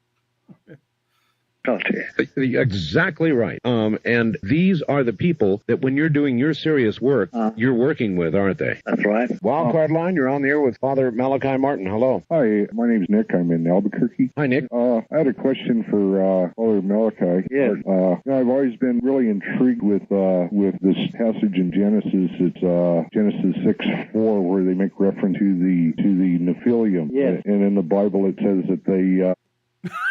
Do we have Nephilim? We don't have Nephilim. Nephilim on the bingo card. How do we? I should have just used the normal bingo We card. could have just Paul. used the normal card. I should have just So used the We normal got one. vampires and Nephilim. Yeah. Oh man. Both those things are on the real bingo card. Neither of them are on this one today. All right. Nephilium as is it Nick? Caller Yep. Nick is From calling. Albuquerque. Nick from Albuquerque. Albuquerque. It's a good song. They took notice of the daughters of the earth. That's right. And that they then proceeded to have intercourse, and then they gave birth to Giants. And Yeah, I know. Yeah, had sex with the women. Gave birth to giants. Move it along. We all Move know along. the We all- Nephilim. Move it along. To be fair, yes, I'm sure every Catholic priest is well. Yeah, and, no, I and know. actually, probably everyone listening to Art's show is like, yeah, we know. The Nephilim know. came. They had Everybody sex with knows. the women. They Yeah. gave birth to giants. We Yeah. get it. They get it. They created pork sandwiches. But tell me from more about this mechanically McRib. separated That's meat. new. I was wondering exactly who the Nephilim are, and also if I imagine they're entities Yes, or it refers to them as. What now? I'm answering people in chat. Coast to Coast was the inspiration for the radio show Bloodlines. Yes. Mm. Coast to Coast is the inspiration for every pop call. There's like a million movies and TV shows and video games and things that feature radio shows that are like that. They're all just referencing this show. The Woody Harrelson character in 2012. Mm-hmm. The What was that? The little squad in X-Files. The smoking Horsemen? gun. The smoking gun. Yeah. Yeah. Those guys. Yeah. True I mean, sons of like, God. people want, like, this was a big show in the 90s. We've talked about it on here before, but it's like, this was an audience of millions. Yeah, they had like was, 4 to 8 million people watching on a given night. So or listening. Listening. Yeah. It was even in the time of when radio was still a huge thing, it was a huge radio show. Yeah. That's the old, who was the guy who was like giving away, was it Nephilim guy? I can't remember, some guy who's like, yeah, I'm just going to give my address so people That's can. right. Like, yeah, it's like, no, and I'll give away are a you free copy of my sure? book. And No, Art's yeah, like, because he was going to I send don't a free think book. you understand. Yeah. Yeah. Because he was like, he's like, you don't understand how big the audience is. You shouldn't make that promise. He's like, no, I'm going to do it. And Art's like, no, I'm trying to, you really, really should. And he's like, I'm going to do it. And Art's like, all right, fine, whatever. Have fun having your phone line swamped because I've got 4 million crazy people that are willing to call you over and over and over again to get your free book. Anakin 2448. Yeah, Bart's new course. So tinyurl.com/BartHate. Sign up today for free. Sign up today for free. That's a real thing. We do have missed the super chat, I think. Yes, from Aaron Colson again. Thank you so much, Aaron. Glad you could join us for the start of the show. Hope you can stick around to the end. Who wins in a fight? Nephilim, vampires, or Bigfoot? Ooh. I mean, it's hard to say because vampires can they run the gamut of what their abilities are, depending which version of vampire. And same with Nephilim. It's somewhat amorphous. Like, are Nephilim immortal half, divine creatures? Or what exactly are the powers and abilities of a Nephilim? So I'm going to go with Bigfoot. I think Bigfoot is the loser in that scenario because but you're not remembering, Paul, is that Bigfoot's going to have the $6 million man in his corner. Ooh, well, that's true. Forgot about that. Yeah, they did become. And that's $6 million in 1960 something right. dollars, right? Which is like roughly 38 billion in today. So like that's an expensive man. Yeah, fair enough. Nick, we touched on this in an earlier hour with another caller. Yeah. And you probably heard that part of it. Yeah. It's the analysis of what really happened in the beginning. Right. In the beginning. And as I said to Art and the caller then, we have no name. See, look, when you and I want to describe something, even when we talk about, say, the men from Mars or the green men landing in Roswell, New Mexico in 1947, we always configure them with. Again, could have used that normal chart because we're now talking about Roswell and aliens. Oh, I got UFOs on mine. I'm marking that off. Oh, okay. All right. Yep. Fair enough. You and I have both basically the same card, I think. Well, there's only like there's less things on this one. There's only like 30 in total. So there's going to be a lot of. So now it's going to come down to strategic placement. Yeah. Gotcha. Legs and arms and a nose and eyes, some sort of body like ours, Right. We're extremely limited, actually, in what we can imagine, because we have either got men, human beings, or we've got animals. Right. But the difficulty is that there does seem to be suggestive evidence that before the human race peopled this particular patch of the cosmos, there were other beings, not human, no, but we have no faces, we have no way of describing their appearance. We have no names for them because we can't configure them physically. You know what I mean? Yeah. Well, the difficulty, and the Nephilim is one of the mysterious, and the B'nai Elohim, the sons of God. They're all very, very shadowy figures in those first chapters of Genesis. Right. Well, I don't feel like he's answering the question at all. Yeah. The caller says, "Well, I read Genesis, and there's these Nephilim. What are they?" And the whole answer is, "Well, there's animals, and they're not that." And I'll tell you what they're not. And they don't have faces, and you can't describe them because apparently, adjectives don't work in certain conditions, apparently. That sure is crazy, huh? Anyways, next caller. Quinn F. with a $5 super chat. Obviously, the entities worm win. Oh, I don't know, Quinn. The Weaver's got some tricks up their hand. You never can count. I don't think the worm is going to win in the end, despite what you might have heard. If God populated this planet with... I'm assuming you're talking about, I'm pretending in my head canon you're talking about Dune in some way. Yep. Nailed it. Yep. Nailed it in one.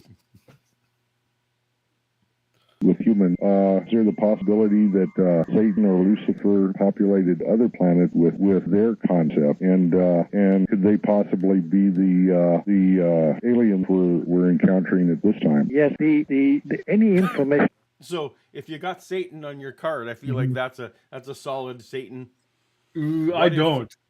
What if Satan? Oh, I do have Satan on my card.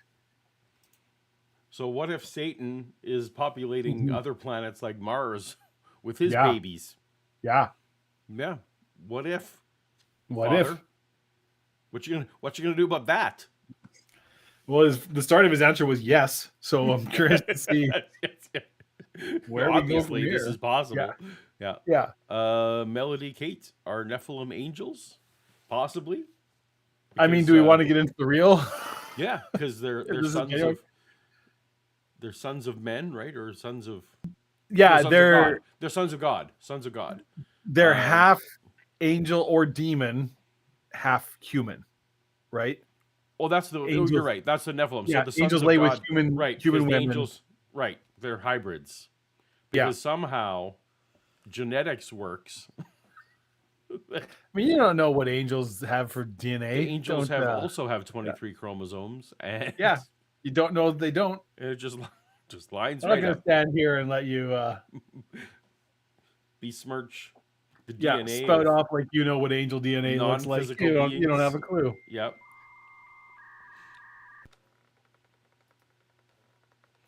I believe you, Michael. So if angels are hanging around, if you have a black light, you're saying we could collect some specimens from angels.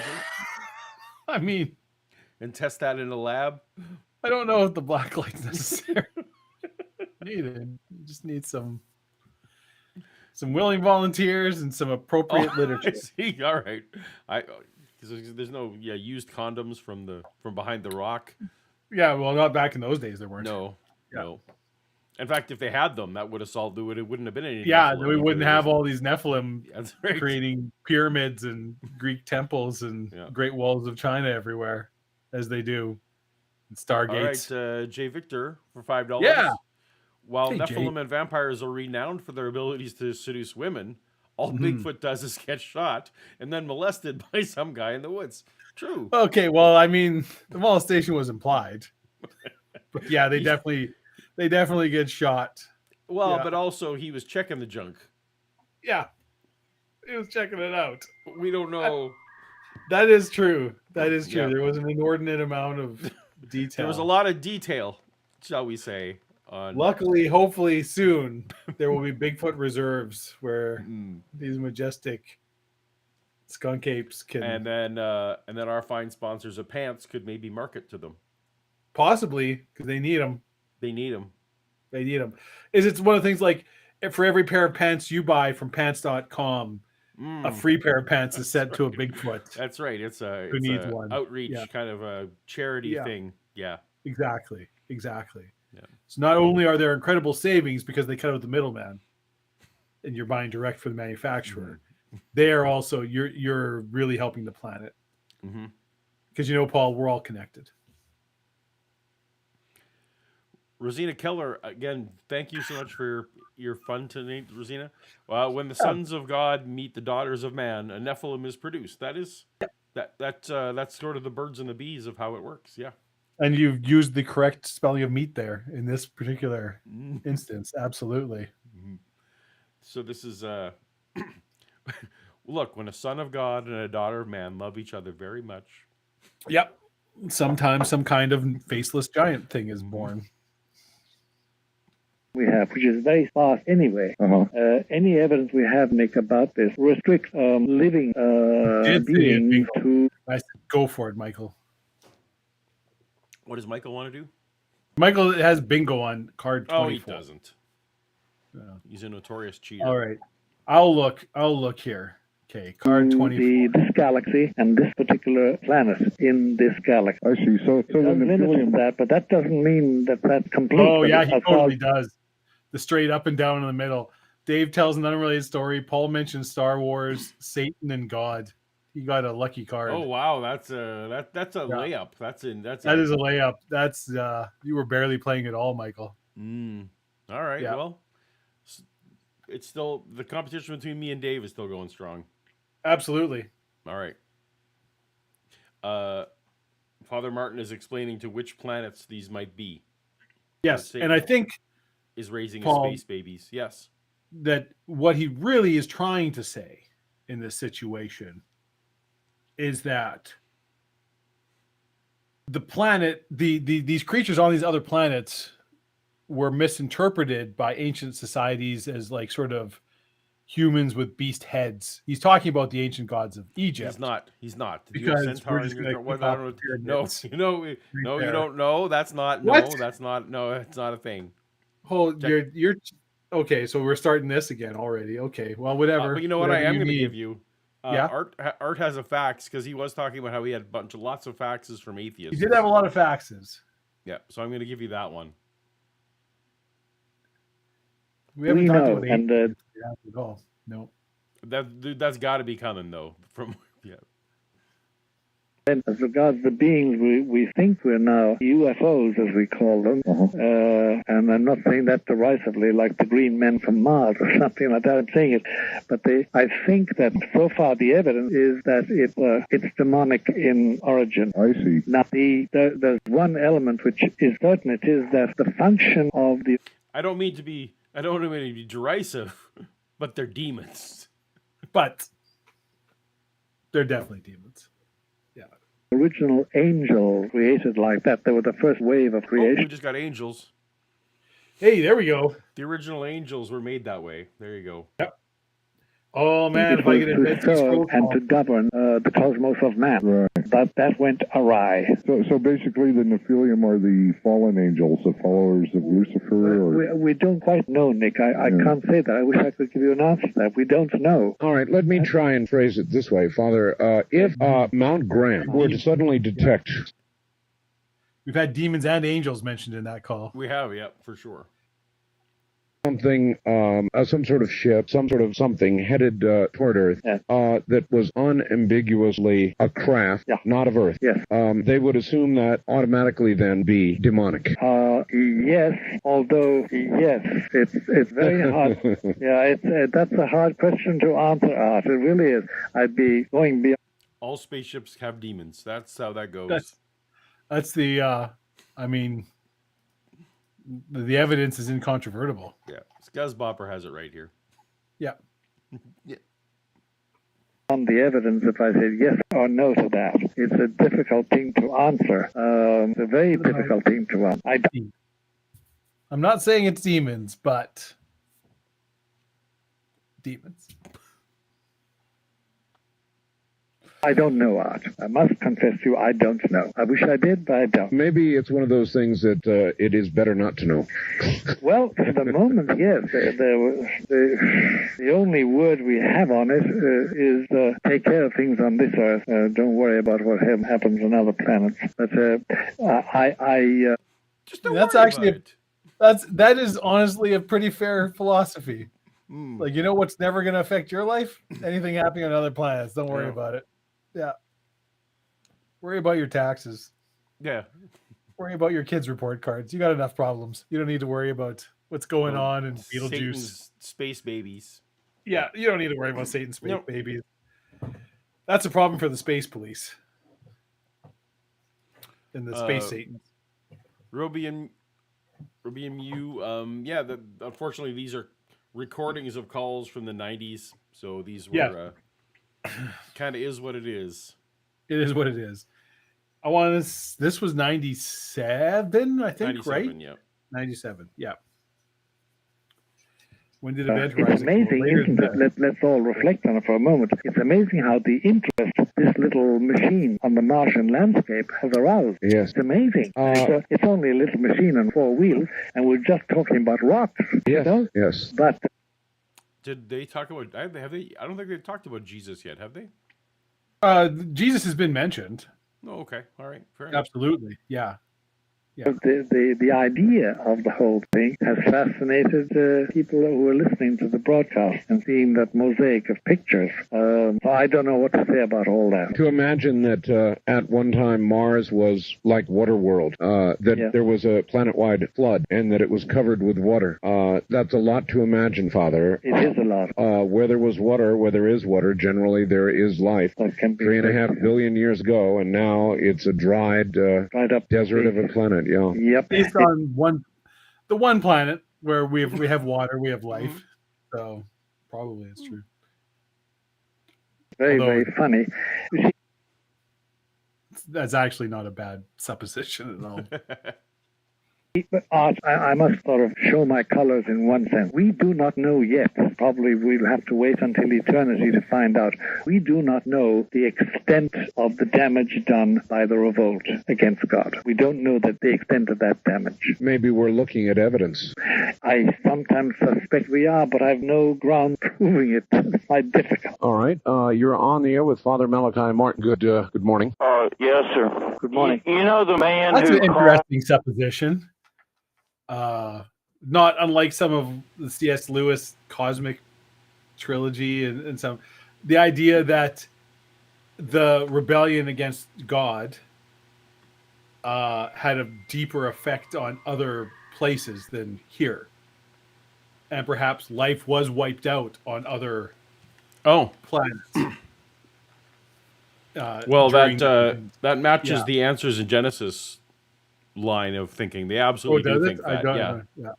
They think that all nature groans because, which is, in the Bible, because of sin, all nature groans. And of course, all nature would have to include the entire universe, not just not just the weeds and the childbirth.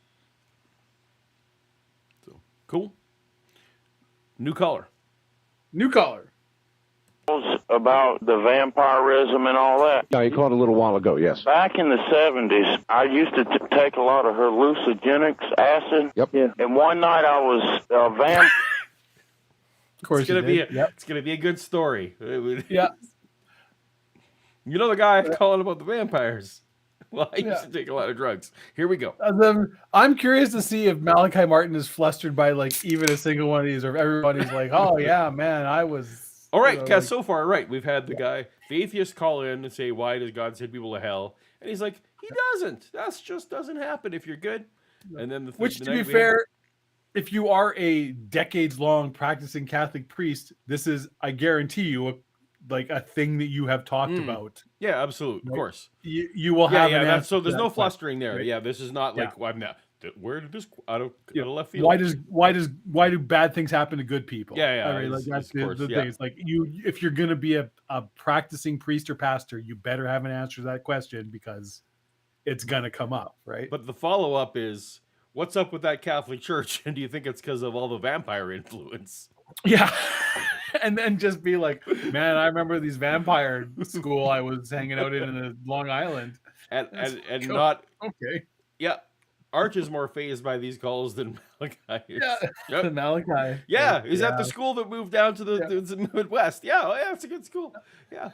I like their Malachi's like their basketball. We're talking about traditional European vampires or like a sort of Asian jumping vampires, because they're different how you deal with each of them. Oh, right. Okay. And then the next caller is like, well, do you think, what are the Nephilim, and do you think that Satan is populating other planets? Oh man, probably, yeah.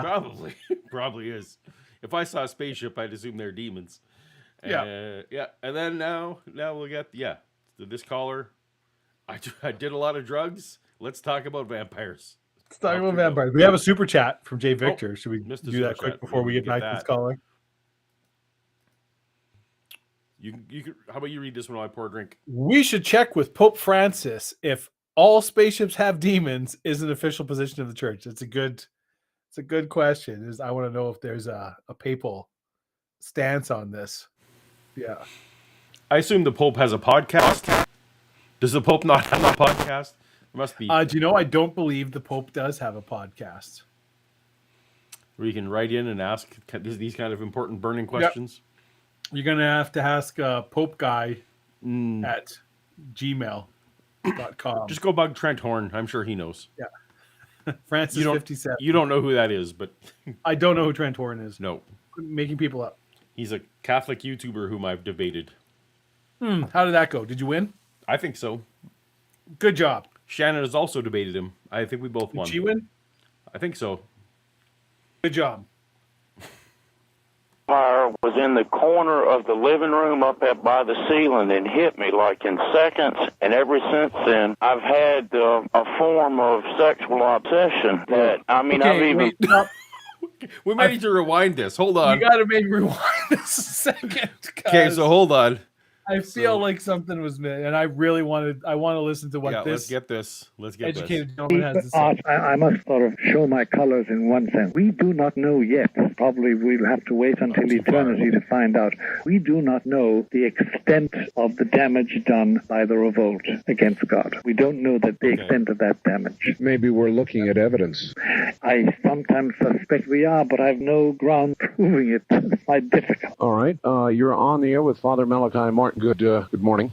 Yes, sir. Good morning. You know the man who calls about the vampirism and all that? Yeah, he called a little while ago, yes. Back in the 70s, I used to take a lot of hallucinogenics, acid. Yep. Yeah. And one night a vampire was in the corner of the living room up by the ceiling and hit me like in seconds. And ever since then, I've had a form of sexual obsession that, I've studied the Bible, but Father Malachi, I know the verse where you're ever learning, but you never come to the knowledge of God. All right. Well, All you right. never come to the knowledge of God. Oh, shit. Oh. I got this got the vampire. Gave me sexual obsession. Wow, look. Okay, I'll admit I was on drugs, but... So there was a vampire in the corner. Getting high, man. I was tripping balls. And I saw a vampire. Before that, Since then, disinterested in sex, but since then, I've had this sexual obsession. I'm very curious to hear the am I right details to of blame gentleman. this on the vampire in the corner? Yeah. The Can I tell my wife?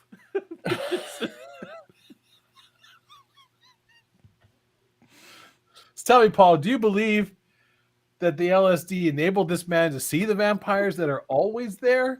Or did the vampire come because this man was tripping? I think the latter. I think the vampires know that they Yeah. can just give because who's going to believe him? So the vampire can just show up. Although presumably he had to invite him in. That's part of the lore, right?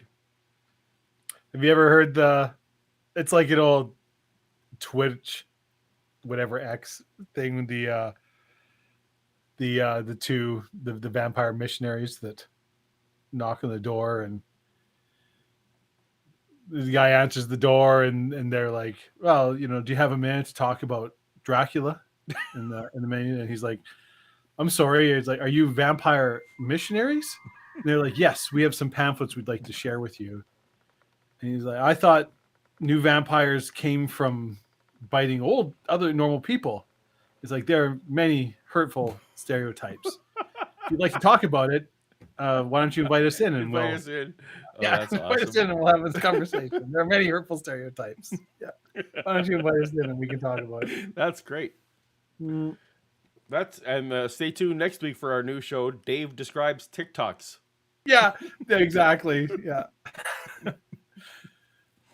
So, okay, I'll tell another unrelated story.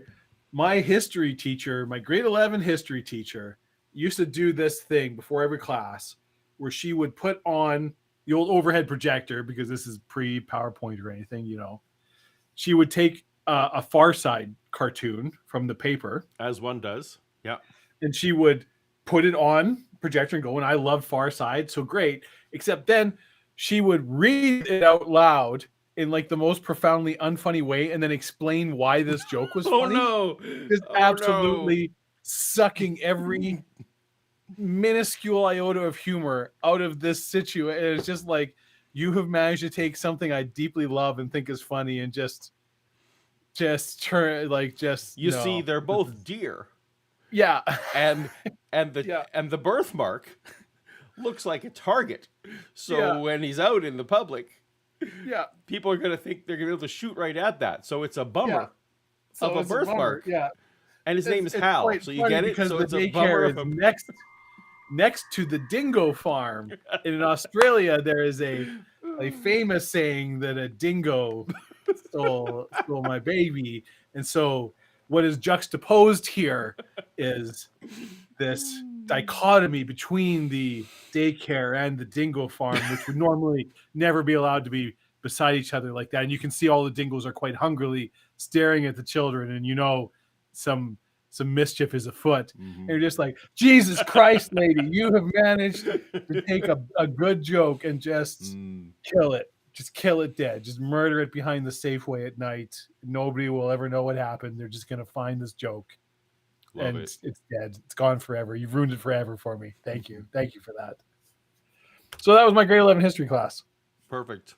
I think something about the Battle of Hastings was there too. Aaron What were they Colson says, it is a work Hey, Aaron. / school night, which is true. Yeah. But for we me. haven't heard what y'all are drinking. I'm Okay. drinking a Voodoo Ranger Hazy Imperial IPA. Also go to work tomorrow. All right. You can't tell me what to do. I mean, with $5, you can suggest what you should do tomorrow. Get a Really, job. people mostly spend their, hey, Paul, how about not going to work for a day? That's a thing. How That's about a you thing. don't- Yeah. I started with my most Irish tequila, Yep. and now I've been drinking rum and Coke ever since.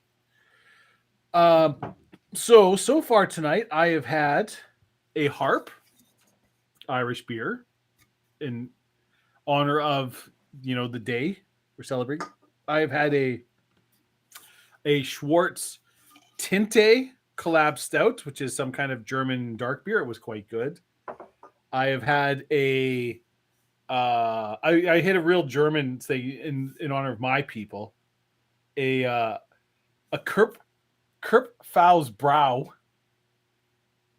traditionally brewed in the heart of Germany, was a pretty good, very traditional lager. Then I had, there's still a little bit left in that can. A Black Forest from Craft Beer Werkstatt. Because look at that delightful lady. She doesn't take no guff, Paul. And I've had not a whole lot, just one little sip, some of the Eldorado 12-year rum, which Yum. is a I love an personal favorite of Eldorado. mine. Yeah. I love the old Eldorado. Yeah, that's good stuff. That's good Awesome. rum. That's what I am drinking tonight so far. Paul's Jay had tequila. Victor wants to know, or wants to tell us, at least he was forthcoming with his history of drug use. Otherwise, we'd be completely in the dark. Yeah. I mean, to be fair, he could have just been a guy. Yeah, I saw a vampire. Since then, I've had just sex on the mind. Art. I feel like we're getting to the point where the most important part is, can I tell my wife that my sexual obsession is from a vampire? I mean, you can. I don't know if it's reasonable to expect her to. Look, Father Martin said that it's on the vampire, so. Yeah, it's like I cannot break away from this. I mean, I know the Bible inside and out. I know. I would advise you to seek out an exorcist, because what you describe is a form of obsession, demonic obsession, not quite possession. Otherwise, you couldn't be talking like talk. If you're horny, get yourself an exorcist. There you go. Demonic obsession. Apparently, just obsession with anything. Like, at what point? Just, if you binge watch too much of The Office, maybe get yourself an exorcist. Maybe. I feel like demonic obsession, it's gonna channel you into certain things. Probably less binge watching The Office. Mm-hmm. probably more, German needle porn. Just Okay. All right. But I'm not an exorcist. I'm not an expert, and I don't pretend to be one. I am a layman Look, offering layman stop opinion. plugging the sponsors of your other show. That's all I'm saying. Incident happened like in a matter of I wish it seconds. was not on YouTube. It's on I didn't say it was. It's not alternative streaming It services. starts with only. Yeah. Mm-hmm. Oh, yes. You know what I mean? I could see that thing in the corner by the ceiling, and it hit me, and I knew it had hit. It's instantaneous. It takes just a moment of time. And then that other problem developed, and to this day I have that problem. I know I've even prayed to God and said, I know you this will is have horrific, but I can't. Until you get rid of that obsession. The only way you get rid of that is by means of an exorcist, really. And it's relatively that sounds so drastic. You know what I mean? An exorcism. Well, it's not drastic in your case because you're not resisting it. It's a question of the credulity of Father Martin. Yeah. Yeah. So obviously a demon hit you while you were high. And obviously. I've never heard of anyone being obsessed with sex who weren't possessed by demons.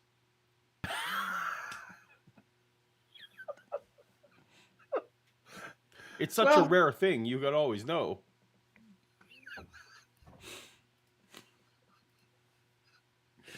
That makes me feel a little better. It's not my fault, Paul. It's right. Yeah. Demon. It's the demons. You maybe don't remember that time when the vampire hit you. And that's... Yep. Oh, it's the chatterbait demon. That's what's happening here. Well, that makes sense. Now I get it. This isn't my fault. This is where I was going with at the start. I feel like he's looking for enabling as opposed to... Well, I don't know. I kind of like my sexual obsession. I don't know if an exorcist, that's what I need. That seems a little drastic. I was just looking for an excuse. Yeah, I was just looking for just that a vampire had done this to me while I was high. Just want Whoa. Let's not go crazy. It's like, whoa. I don't want to be a monk or nothing. Yeah. I don't think can I still have a little bit of sexual obsession? Yeah, I mean, with your wife, with the lights off. Yeah, that's right. Yeah, once a week. Once the chores. Psychologists, there's no healing there at all. All psychologists and psychiatrists will do for you, my friend, is this: they will make you viable. Do you know what I mean? You'll be able to carry on. But that's about what they told me. Yeah, there's no healing. I hope Shannon heard that. Yeah. Don't go to a psychiatrist or psychologist. Yeah. Either. Don't go to either one, he said. Because all they'll do, they'll just help you get through your day-to-day life. That's not what you need. Yeah. That's boring. Boring. Yeah. You need an exorcist. You need to learn to live. Yeah, they don't heal you. Only one person can heal you, and that's the grace of our Lord Jesus. And I should seek out a holy priest. Would that only be a Catholic priest? Well, I only know holy Catholic priests. I'm sure there are other holy people. And tell them what's going on in my life? That's right. That's probably why I do that. Ever since that had happened, this has caused major problem in my life. I'm sure it really has. I'm sure it has. Good morning, gentlemen. Morning. I have... Did they just hang up on him there? Kinda, yeah. Sort of. Yeah, we're done with this. It was like, this has been causing me major problems in my life. Next caller, off we go. Yeah. Well, anyways, he gave you the advice: find a priest. Yeah.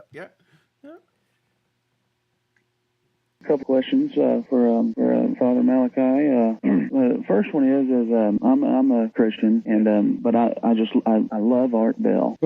And we shared that common love. And so many people think that contradictory to one another. Like, I'm not saying so much of Art's philosophies are just like mine. Like, I'm not saying there are aliens. I haven't seen any. I know Art's seen a couple of somethings now, but I haven't even been that lucky. But I still hold open the possibility that they're there. And why is that contradictory Christianity by so many people standard? Do you have any idea? I better formulate that question for you. Well, I can formulate it. In other words, why is it so contradictory to Christian theology that there may be others? I mean, here we're discovering some form of life, microbial, albeit at Mars. Yes. There may be life on Jupiter. Life is beginning to be very common, not uncommon, and yet the concept is rejected by fundamentalist Christians. Well, they shouldn't reject it. I don't think they should reject it.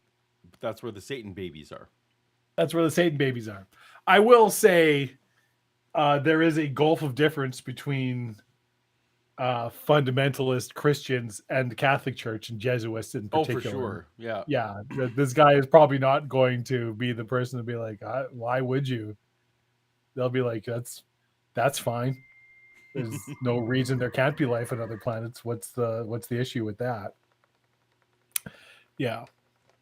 I'm sure non-Catholic holy people exist. I mean, probably somewhere. Possibly on other planets. So that's a very Catholic thing. I got to tell them all the sins I did. Yep. Are you sure? Mm-hmm. Yep. Yep. I was hoping to hear more about how it was affecting his life, but okay. Yeah, we're done with that. We're done. Do you ever? Oh, congratulations, Mark. Yeah, you don't have. So my dad's family is all Catholic. So I have actually done all of the Catholic things. Been in through the right. My dad's brother married a Catholic, so I have some, and they lived in Saskatoon for a while, so I have some insight. So like I was at various christenings and. Have you ever? I assume you've never been to confession. I've never been to confession. No. Yeah. You? Yeah. Okay. It's different. It's a very different experience. Yeah. I bet. Mm-hmm. Any factual evidence in our cosmos, they should not reject it. And I don't think my church officially is guilty of that. In fact, they seem to be leaning the other way, really, too much in certain areas. But no, nobody should reject any sign of life. Yeah, I agree with you. I'm Keith in Columbia, Missouri, too. I'm sorry, I forgot. But my other question is, Father Malachi, I've recently been doing this Bible study that comes up with the Catholic Church as being the Antichrist. Yes, and I'm sure you've heard these questions. Antichrist. Let me just. That's fun. Giggle. Yeah, we're getting right to the. Yeah. Do we have Antichrist on the board? We don't. Should have. Yeah. Sorry. First introduction to when I was down in Missouri was somebody told me that the Pope was the Red Lady of the Mediterranean, and that we're plotting the downfall of all the nations. Well, there's a bunch of things to think about other than that. For one, for just a couple of simple, fast things. The changing from the Sabbath day from Saturday to Sunday is like a big one that just really jumps out at me. And the changing of the fourth commandment from remember the seventh day Sabbath day to just remember the Sabbath day. Are you a Seventh-day Adventist? I went to the church a couple of times and I kind of liked it. It's appealing. It is appealing, but I'll tell you what happened to me is I had a dream one night that the preacher came to my house and was going to talk to me and the wife's son. He said, pardon me while I go in the other room and get ready. When he come back, he had this thing around his neck, and that was all he had on. Oh, boy. He was nude. And it was just in a dream. But oh, boy. And what he said was, when I was high, a vampire... A vampire came. So you see, Are you familiar with any Seventh-day Adventists, Paul? Do you have any in your? So my brush up against Seventh-day Adventists is the whole young Earth creationist movement, which largely started. The modern version of it started in the Seventh-day Adventist Church, but I could see other than that, not really. Yeah, they're the. Well, because he brought. That's where he was. He was like. Yeah, no, but do you? Is that what you're? Oh, just through acquaintances and some. It's not something I've never personally been to. A Seventh-day Adventist service or my memories of them growing up was like this was always this is the brand of Christianity that maybe it's like it's touch and go whether you can even call them Christians. And if you, it's like, they're, I don't know about those people. That's a little out there. They're a little too out there. If there's one thing a Christian's good at, it's identifying the people who aren't. Yeah. Yep. I was also just studying some of Daniel's dreams and interpretations, and I was like, man, is God. I'm not sure if Henry Morris himself was. I think he may have been, but whoever the material that Henry Morris got his stuff from was Seventh-day Adventist. So. But I think he may have been as well. I think he may have been. Trying to tell me something, so I never went back. But I don't recently, actually know, and maybe you know the answer to this question, Paul. I don't. When did the Sabbath in Christian faith shift from the Saturday to the Sunday?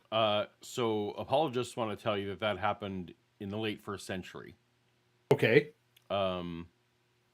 There is reasonable evidence that Christians were celebrating the Resurrection Day.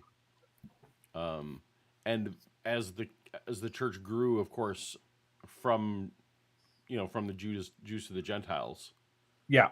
The Resurrection Day being celebrated became more and more prevalent.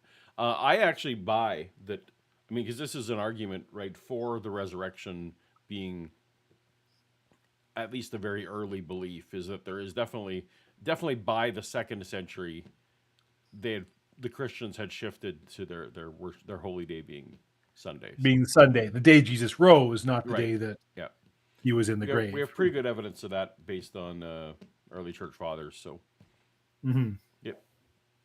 Good enough. Maybe God's telling me everything you see with this guy is everything you get. That he's not hiding nothing. And so I'm gonna go back again. Yeah, and say your prayers because God will give you direction. There's no doubt about that. Yeah, I sure appreciate it. And Archie, have a great show. Thank you, my friend. Take care.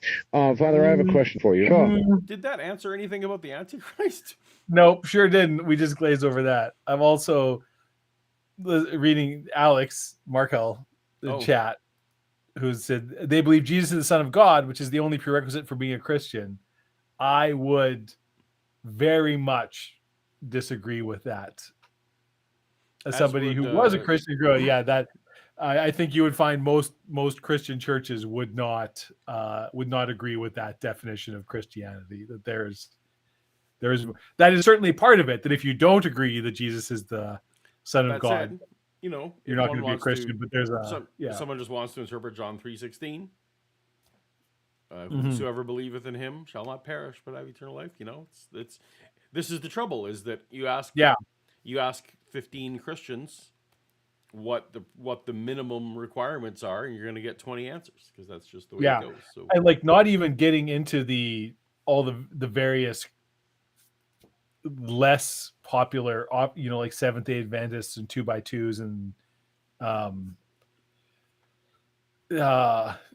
Doukhobors and some of the more esoteric branches of the Christian faith, if you want to say it that way, between the Catholics, Protestants, Orthodox, and Coptics, even the big major branches of Christianity.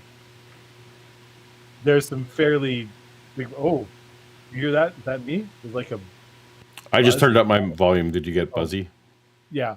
The idea that's there have certainly been pretty horrible wars fought through history about what people believe and what, even within the branch of, much like the Islamic faith, right? We all agree that, Jesus is the Son of God, but the things we disagree on are a big deal to us. And right. Yeah. I feel like Alex, century and decade you're in, whether people will say, there's certainly been huge swaths of history where Protestants and Catholics would say the other is, are heretics that are going to hell. They are not. I feel like Alex may have been giving an outsider critique. Yeah. And from the outside, and nowadays there's a much more embracing view. Religion in general is kind of a friendlier, less hardline. Yeah. In general, as I said, you're more accepting, but even then, you will certainly. It's not very hard. You'll go to any church and ask. There will be other churches that are. Oh no, they're not. Absolutely. You won't find many people. For example, the United Church is one that most other denominations will say, yeah, that's not a real. They're not actually Christians. This isn't. They're not going to heaven. Yeah. That's right. Wampa77. Did Peter hate Paul? tinyurl.com/BartHate to sign up for your free course. Sign up for your free course. Which is about Did Peter hate Paul? So that was relevant. All right. So new caller, I guess. New caller. It concerns the Vatican's intense, almost obsessive interest with astronomy. Yes. In Arizona, the Vatican, despite environmental obstacles that would not normally be overcome by anybody else, in conjunction with the University of Arizona, muscled its way onto the Catholic Church, in conjunction with the University of Arizona. And the Rand Corporation. Yeah. Mount Graham, and constructed an observatory. Can you enlighten me at all as to why they have such an obsessive interest in astronomy? Yes, I can. In general terms, the reason is this. They've always had this, by the way. They've always had an observatory. Not always. It dates from about the 9th century AD. But there's intense interest now in astronomy because of the content of some of the secrets. Not so much in Galileo's time. Not so much. Although, to be fair, even back then, the Jesuits probably were. But back then, the Jesuits were a very not mainstream Catholic order. Rosina Keller says, no true Christian fallacy. That's right. Yes. Not wrong. No true Irishman in lieu of the night. Revelation they claim were made in this century about the near future, involving stars, involving astronomical data. It's about as general a statement as I'd be allowed to make. Oh, I think I can read that one quite well. Okay, I'm sure you cannot. But there definitely is an interest of, because they're looking for... Do you know what he means? I don't know what he means. I don't know what he's referring to. There's some wink, wink, nudge, nudge going on here that I don't get it. No. Brain cramp, I think if you want to call that a secret Vatican archive, you go ahead. You go ahead. I have heard interviews with Malachi Martin where he specifically mentions the secret Vatican archives. Right, and art but this is a secret. This is an observatory in the middle of the desert. Yeah, something. So you know what? Reasons that he and Art know, but they're not sharing with us. Yeah, you know why. You know. If you don't know, you don't need to know. The evidence they need to decide that certain things must be done. I understand, and I appreciate the answer, too. On my first-time caller line, you're on the air with Father Malachi Martin. Hi. Oh, Art, this is Keith from Atchlee, Oklahoma. Yes, sir. You're going to have to speak up good and loud, Keith. Get into that phone and yell at us. I'm sorry. It's not a sound gene, just a portable. It's all right. Go right ahead. Listen, I've tried to get through to follow Malachi many times. I have many questions. I am an atheist. I'm not a non-believer. I was wondering where the atheists were. All right. Here they are. Here you go, Paul. You got two vampires and one atheist, so here we go. Yes. I'm not a bad person. I teach my son right from wrong. But I have many questions. Number one, I have a mentally retarded brother. Yes. Who has no understanding of right and wrong. Okay. I'm curious to see where this goes. You know how you at the start, in the 90s. Yeah, you know how at the start where I was worried about what the atheists might do. What he's going to talk about his mentally challenged brother. Oh, period of Hey, time. Paul, he might be making a very salient point. He probably is. It's not and prejudged. it's his brother. I'm sure he loves his brother, and okay, so and in that time in '97, that is how you would describe that's a person of that nature. You know, that is a word you would use. Yeah, we can't judge people 25 years ago by by our current standards, but not off to a great start. Not off to a great start. Okay. No understanding of God and evil. Where is his place in immortality? Where's his place? Mm-hmm. How old is he? He right now is about 31. Is he viable? Can he work? Not really.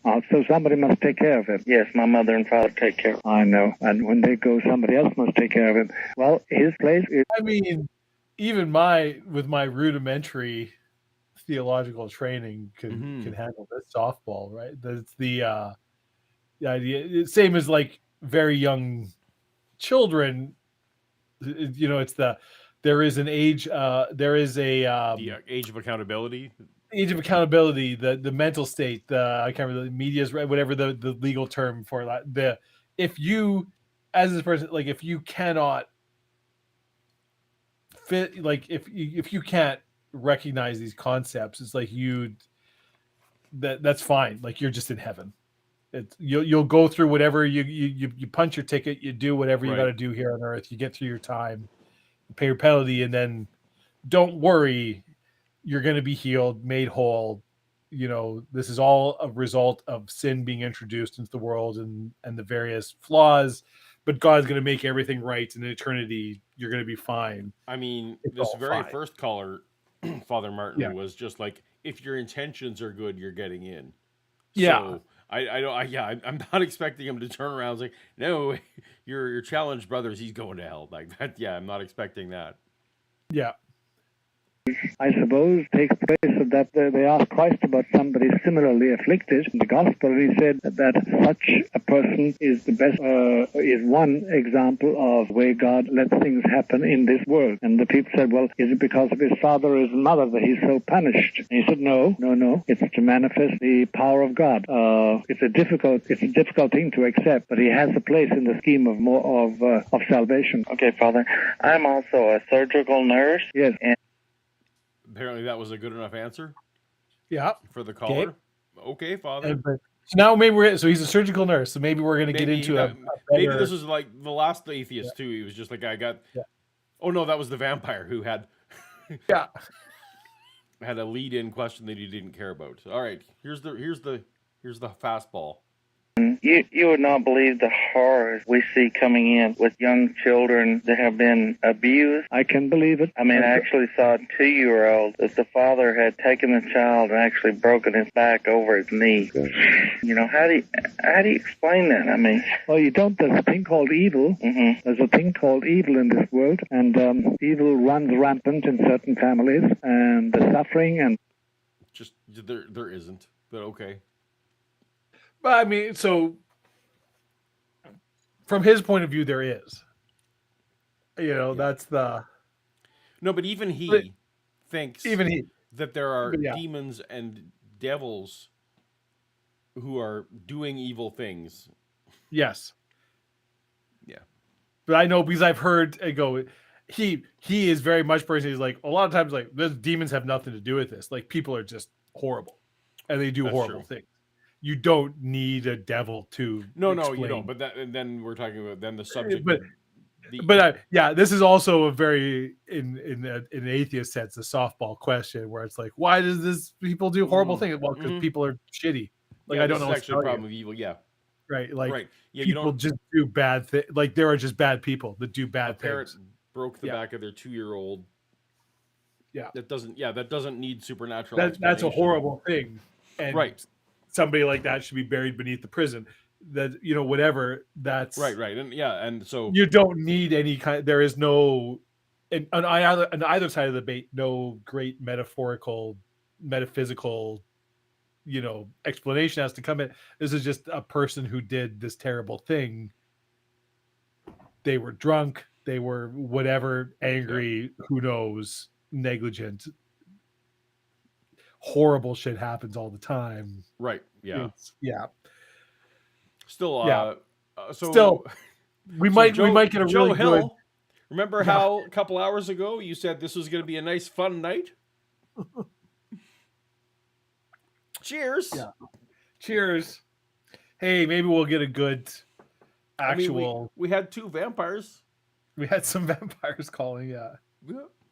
pain and the horrible experiences thrust on the weak and the helpless, it has only served always to drive me into the arms of my Lord Jesus and God. I know it exists, and I want to escape it, and I hope never to indulge in it or fall into it, and I hope to cure people practicing it. But that it's there is a fact of life. That's the world. There's a long story behind that, long cosmic story, which you know probably as well as I could explain. But it's the existence of evil. Well, no, but I mean, you know, just somehow you say, who's looking out for these children? I mean, they can't help themselves. They didn't do anything to deserve that. They know they did nothing to deserve it at all. All you can do is, well, if you can restore them physically, that's one thing you can do. But if, like a little child with his back broken, I'm sure it died. Yes, dear.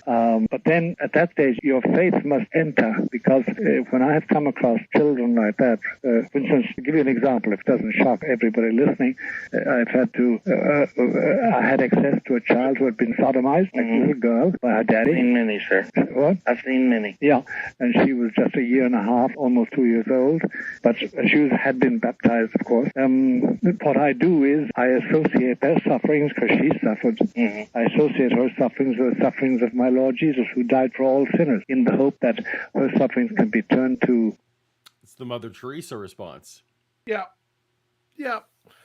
There we go. Yeah. Suffering's good. And if it happens to other people, that should just remind you, who's not suffering, about Jesus. And then that explains why that happened. So, because maybe you weren't thinking about Jesus enough that day. So God had to have some 2-year-olds have some really bad things so that you could be affirmed. Used by Christ himself. That's the only, and I also pray to little babies like that. I have a whole list of them, by the way, which I recite every day. That's sad in itself. It's very sad. The only thing is that this life is sad in several aspects, and we can't let that dominate, because we have a glorious Savior, and we have a glorious God, and that he has allowed evil is one of the biggest mysteries we have to face. But yes, sir, I agree with that. Yes, I have one more key question. What is it? All right, it's something I proposed to actually my priest. Maybe this right here will be the redemption, the redeeming. We're going to get. I mean, these are classic. These are two. Yeah. So it's classic. To look at corner cases about who might get into heaven and hell. Classic atheist question. Legit. Yeah. Problem of evil doesn't mean much to me, but a lot of people are very moved by problem of evil. So I'm not faulting him. He's just, this isn't my cup of tea. But yes, question number 3. Here's hoping. Yes. Hopefully it's about vampire sex obsession. In town, he could not answer it for me. Yes. We say that in heaven, there's no sorrow, no sickness, there's only everlasting happiness and love. Yes. Well, let's say, for example, take Art, for example. We all know how close he is to his mother, how much he loves his mother. I'll tell you.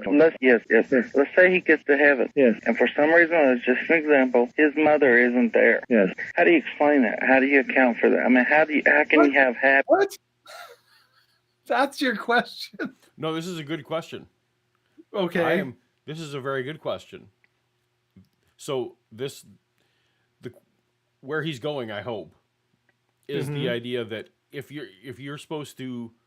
everything's supposed to be happy, but your loved ones aren't there.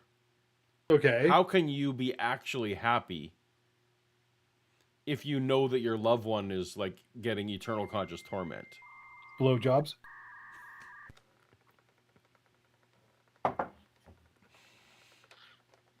Fair.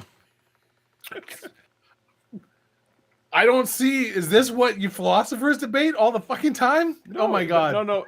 Well, I get. I'm sorry. No, but is this? I mean, you don't have kids, so No, so imagine. I can understand it. You have I don't a niece kids, you but I love have greatly. people that I deeply care about. Could you be happy for eternity knowing that your niece was being tortured? Yeah. And the answer is that doesn't seem like that's cool. Those are compatible ideas. Yeah. Then you get the answers of, well, unless you like lobotomize me, and in which case, like, if I now have forgotten about this loved one that I loved, am I Right. still, in what way am I still me? Like, what did this earthly part even mean? Right. So I think this is a good question. Let me know in the chat. Do we agree? I don't know. Anyway, J. Victor, God makes people die of hunger so you can be grateful you have food on your plate today. See? Same line of thinking. All right, this did get dark. Yeah. This is all on me, everybody. I'm the one that recommend. I was like, "Hey, Paul, there's this thing. There's an we were atheist having line. fun. We were having fun with sex we should obsessed do the this." vampires. That was And then anyway. it got We'll real. get through this. We'll get through this yeah. and see what's on the other side. Well, if the people you love are not around you. Well, the happiness in heaven, first of all, doesn't spring from the people around you. It springs from God. And number two, I really would be very surprised if Art Bell's mummy isn't there. No, I know. I was just. I really would be. It is. I really mean that. No, I understand. I was just using it as an example. Look, it's more likely that you'll be missing me. No. We won't be missing you. Art. We're going to make sure that you come upstairs with us all. But the point is this: that when you get to heaven, you are in God's presence. You are absorbed in Him, and anybody or anything not absorbed in Him, once this cosmos has passed away, fades out of your existence, fades out of your memory, fades out of... See, so that's the stock answer is you'll just be, God will be so glorious that, what was this? I don't remember. What was, I had kids or parents or loved ones, what, though that just fades away. Then what's the point of this life then? Right. So... should I try to make the opposite point, even though I don't honestly kind of like believe it? No, because I've had this real debate with real people. You've had this real debate with people who really, but I am just trying to convince you that that this is for people who are deconverting. Yes, this is a genuinely powerful question to some. And yes, I understand it. Like I do. I really do. I guess my disconnect has always been like, I don't necessarily, even when I was a Christian, I didn't really ever believe it's like, well, it's like it's not like you're being strapped to a table and stabbed with knives by a demon for forever. That's not what hell is. That's the popular conception of hell, but that's not actually what hell is, and that's not what it's ever depicted as. Like, it's just that you're cut off, you're separated, like a fire or whatever. It's like you're just off, you're cut out from God and heaven and creation, and you just make your own way forever. Which isn't necessarily right. And so I get that these arguments aren't going to be universal. So it depends on the absolutely depends on the type of hell you think is happening. Like, there's some denominations that obviously squint at different arguments. It's like, how is that? I can see though too. Like, all of my family was always religious, so it wasn't really a thing that I ever had to contend with the idea that, such and such isn't going to be, when the roll is called up yonder, right? Everybody's going to be there for my family. They're all. But I've had to. I can see the I've had to have this difficult conversations with the generation before me and the generation after me. Yeah. They know that I won't be. Right. And it's difficult for them too. It's just So Shannon Q, thank you for the $5 super chat. That'll learn Dave to assume anything Catholic could be fun. See, so you might not have been here, Shannon, when I talked about, like, half of my family is Catholic. So I have been very much, I've done all the Catholic things. I've been to the Catholic. There's lots of Catholic stuff that's fun. I've been to some bingo wakes that were, bingo, the Catholic, the funerals or whatever, but wakes are a million times better than anything you get at the Protestant, any denomination. Catholic weddings, so much better than Protestant weddings. Yeah. But Rosina Keller. Thank you, Rosina. Do we build character only on Earth or also in heaven? If heaven too, then why have Earth at all? Yeah, I agree. This is if you're listening to this sober, you can look up theodicy, which is a whole category of weirdness that Christians have come up with as a justification for why things have to be bad here, and it's entirely unsatisfying to me. But yeah, God, theoretically, if he knew who was going to choose what, we could have just skipped this part and just placed us in the place where we were going to end up. Which is a very Calvinist view, right? Yeah. So this part seems entirely superfluous. Life. So everything down here doesn't count. Well, it does count because it's down here that I work out my salvation. It counts. Oh, yes, it Yeah, that's the Odyssey. Perfect. Nice. counts. My goodness. And that's one of the big, if I could say it, I don't want to be trumpeting this as triumphantly or invidiously, but one of the biggest differences between the early Protestants, at least, and Catholics was this, that, as you know, Luther, for instance, will say that you can do nothing to save yourself. You're justified by faith alone. Whereas Catholics have always said, no, you merit. You can merit punishment. You can merit heaven. And similarly, I must tell you, sir, that if I were in your place in the surgical ward, I would have a little baby family of about 3,000 already that I would have baptized with water, or at least baptized somewhere or other, that I would have prayed to, that their sufferings would be united with the sufferings of my Lord Jesus, because that's the way I can. You would also, you and I know nurses, you would definitely also be fired. Yeah. I'm just going around baptizing the babies. Yeah. Well, I'm always immersed at St. Paul's, so I mean, that was definitely happening there. Yeah. All right, I gotta take a bio break, Paul. Okay. I will be right back. Listening? I'll keep listening. listening. I keep listening. This is fine. This is all depressing as hell, anyway. So that's right. And I got a super chat here. Yes. We got brain cramp. God hidden, so no robotic worship to get to heaven. So can robotic worship. God hidden, so no robotic worship to get to heaven. So can. Yeah, that's right. We don't want to be robots here when we have an eternity to be robots. That's a good point. Thank you, brain cramp. Appreciate you. Save souls. Well, I'm curious about something, caller. You advertised yourself as an atheist when you first called. Yes, sir. I understand an agnostic. I understand somebody who has not been able to quite make the leap of faith necessary. Even Art Bell is going to do the definition debate on me. Grr. Can't get away from it. To be one with God. But I don't understand an atheist. That's somebody, by definition, who believes there is no such thing as God. Is that correct? Yes, sir. I do not believe in God. I do not believe in the devil. If you don't believe in one, you can't believe in the other. That's right. You know, you're not a devil worshiper just because you're an atheist. Right. I'm a good person. I would treat my son right and wrong. But in the old saying in Missouri, I am a show me person. Yes. And I just can't quite grasp the concept of faith. You know, I just can't quite grasp it.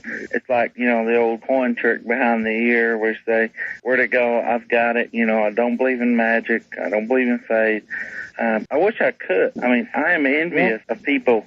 This is a great answer. I was expecting much worse from the atheists of the late 90s on a call-in show to confront a priest. Everyone's actually had genuine questions, which is great, especially since Art has literally no call screeners.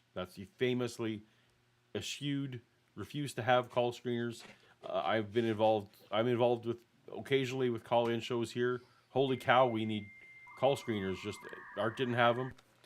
So far, the two atheists, thumbs up. You've been giving well-meaning, heartful questions with heartful answers. I appreciate. Yep. Believe in everlasting life. I'll tell you something. Yes, sir. Yeah, I'll tell you something. We said it somebody earlier who was on with Art and myself. If I would like to love you, it's the beginning of love. Mm-hmm. And if I would like to believe, it's the beginning of belief. Because otherwise you say, I don't give a damn about it. Do you understand me what I'm saying? Yes, sir. So there's... That's fine. I don't know if you heard what was happening. I didn't hear any of it. So Art was challenging him, saying, why atheist? I understand that he was like, well, agnostic. I get that. You're just undecided. But Art was pressing him on, which is one of my least favorite topics of discussion of all time, is like the nuances between agnostic and atheist. Right. Yeah. But I was very happy with the answer that the atheist was giving. Yeah, I straight up don't believe. I am the kind of guy that, you know, someone pulls a coin out from my ear. I don't think that was supernatural. You know, he was given a pretty good answer, but he's also saying, I'm not close to it. I even wouldn't mind, you know, believing. But it's just, nothing's got me that far. which is a great answer, I think. And then I would say that but you have expressed similar sentiments. That if you're like, absolutely. if I ever saw compelling real evidence, like I'm not opposed to the idea of this. Is like if I saw real evidence of God, then I would believe in God. I've just never seen that evidence. And so the answer there that Father Malachi is just giving is, well, yeah, the wanting to believe, you can't. Wanting to believe is the first step towards actually believing. I know I've gotten into disagreements with people about doxastic voluntarism. I don't know if you're familiar with that phrase. Did you say ductastic volunteerism? Doxastic. Doxastic? Doxastic? Yep, voluntarism. Okay. Which is the notion, the idea that you can choose what you believe. Okay. Essentially. Okay. But it's okay in some, like, I mean, everybody can choose what you believe. You don't choose what, like, this is the in philosophy, most people accept that you can't choose what you believe. Oh, like, okay. Right. We're getting into you literally can't. I choose to believe that I, can fly. Right. When you put me up on a building, it will reveal that I don't actually believe I can fly, right? Right. But the idea of doxastic voluntarism is, well, if you immerse yourself enough in a certain thing, like if I want to believe the Earth is flat, so therefore I'm just going to surround myself with flat Earth materials, and it's inevitable that I will because I'm surrounding myself, I inevitably will just succumb to it. And in that way, I chose my belief. And even then, I don't, like, that's not a widely held philosophical position, but it's a thing. Anyway, all I wanted to say was, so far, Father Martin isn't straying that far. I do think that being open to an idea is probably a prerequisite in a lot of ways. I mean, the reverse would be like, even if I'm closed to the notion that there's a Bigfoot, if one comes and sit on my lap, right, it doesn't matter how closed I am to the idea. I've got to deal with what's happening. To deny at that point would make you right, a fool. Right. Anyway, yes. Off we go. Are we caught up with super chat? I don't know. There's the Rosinia Keller. I didn't make up words. Doxastic voluntarism is a real thing. I'm drunk, so I may not be saying it right. I'm not drunk. I probably am. No, but okay.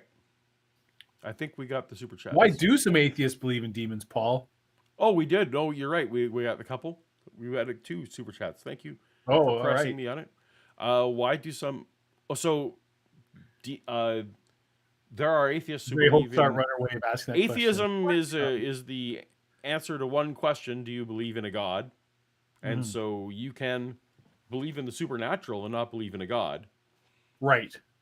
So there are things that exist beyond what current science would explain, but aren't necessarily the supreme creator of the universe. And so if the person who holds that wants to call those demons, that's obviously a thing that can happen.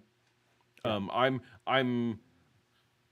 what I would say is, like, I don't think a skeptic can believe in demons, but that's a whole thing. And Aaron Colson writes, "Got to give it to Father Martin. He's not ignorant of differing theological ideas." Yeah, he does seem well-rounded. Disagree with his conclusions, but he's presenting all well-informed. Well-informed, but, like, credulous beyond belief. He's just like, you're a vampire? Cool. I know vampires. They're good people. They're good people. Yeah. And look, I don't know your personal life, and probably volunteerism. Yes, should be at. There you go. That's your some new merch for the Paulogia store. Ducktastic volunteerism hat. I'll buy one. I promise you.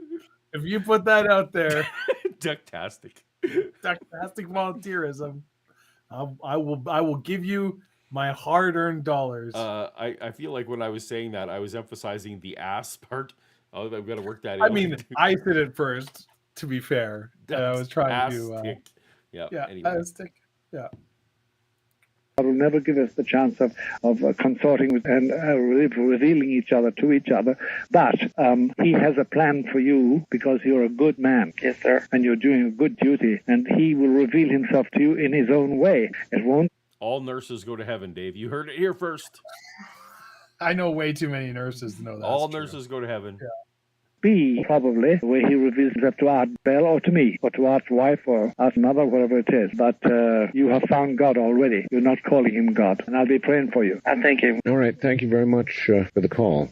So even somebody who would say he is an atheist is not lost. Oh, no. Not like that. No. The soul is too valuable. Now, the only persons that seem to me to be lost, I stress the fact that seems to me are, is the perfectly possessed, because that's a total renunciation, but a total renunciation of a form. I mean, it's done deliberate. What about a devil worshiper? Well, okay. It's a good so question. Yeah, that's a good question. I wanted to make sure I heard correctly. So the only people who are truly lost are the perfectly possessed? It's what he said. I don't know what that means. Versus the imperfectly... No, I guess the other guy was just obsessed. Yeah. The vampire made him obsessed. Mm. All right. Okay. So I know there was it wasn't this time. Another Malachi Martin interview, because he's been on Art Bell many times. Yeah. And somehow it came up so he was basically asking, like, so people who don't believe in God can't be possessed. Oh yeah, that's right. I remember that. Yeah. And he was like, oh no, they definitely can. Right. Oh no, it doesn't work like that. Like, just if you say, and he kind of went through a little bit of like these are the different sort of stages or types of possession, but he's like, the only people who can be possessed are people who aren't protected, which essentially you have to in some way open yourself up to. Right. Yep. Possession. The demons can't just possess anybody. There has to be something. So there you go. Okay. All right. So Art just asked for those are the only people that are going to hell. Apparently, are the he's quite a universalist here. So as long as you're not perfectly possessed, you're good. Yeah. And atheist, you're fine. All good. You're fine. That's the old when the roll is called up yonder, everybody will be there. Don't you worry. And Art just asked, even those who worship the devil, and we're going to see what the answer. We're going to see what he says. Yep. If he really worships the devil, he's possessed, perfectly possessed. You can't worship the devil, really worship him as the prince, everything for you. I thought of as. Okay, so this is a no true devil worshiper fallacy here. Well, no, if you worship the devil, you're possessed. Okay. Yeah, that's okay. Well, I guess that's your position, then we're good. Yeah. Aaron Colson, 100% of my ex-wives were nurses. Challenging all nurses go to heaven. Well, you're in good company. Yeah, you might be in good company.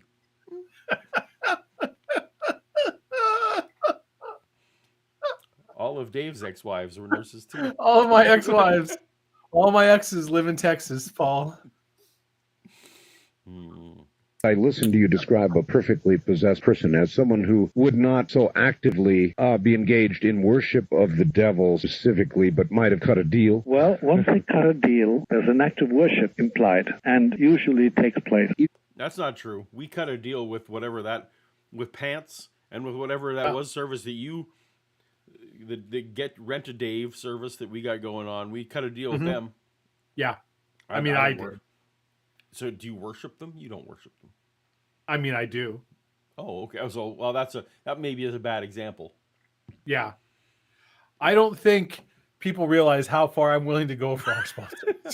Well, I'll just say, like when I bought my last car, I cut a deal. Sacrifice a homeless person to your company. Toast to toast. This is what we bring to your. This is why we're the only thing on YouTube right now. This is why we're the only stream on YouTube. That's right. to the Rockies. You're on there with Father Malachi Martin. Hi. Hey, good morning, Art. Good morning, sir. Where are you? This is Lance, a fifth-time caller from Park Hills, Missouri. All right. I'd like to ask your guest a question. Sure. Is it possible for a person to be a lycanthrope and not be evil? Yes, it is possible. Within the framework of your question, I must say yes.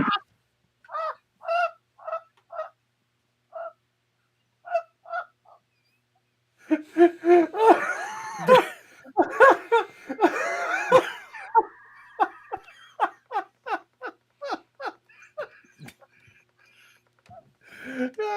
There's a lot of shit about good and evil. Listen, this vampire bullshit. Tell me, is it possible for somebody to be a werewolf? Yeah, I know fucking Latin.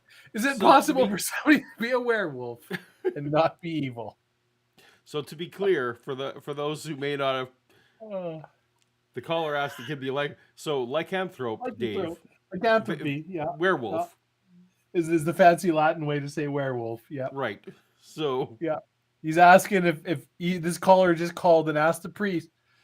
He asked a priest on a national call-in show, is it possible to be a werewolf, not be evil? And the priest, without less than a tenth of a second of hesitation, was just like, oh, no.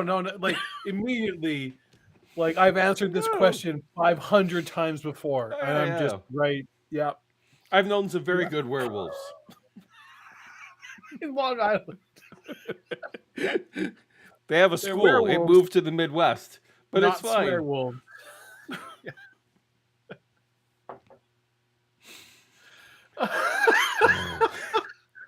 What a night. See? We had to endure a little bit of a dip while they were dealing with the problem of evil and various things, but we're back. Okay, Martin. We're back. I certainly know any spiritual leader I had in my long and storied life.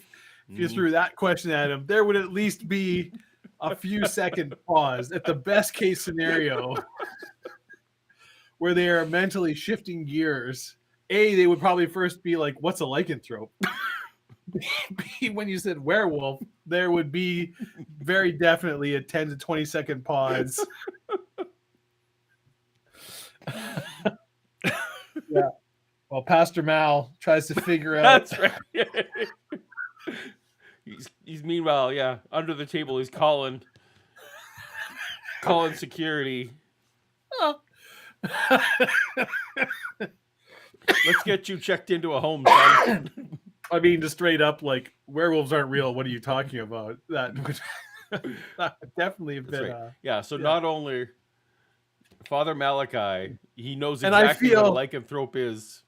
In the defense of the various pastors I've had, I feel like that's not an unreasonable answer to that question. No, yeah. Just what the hell are you talking about?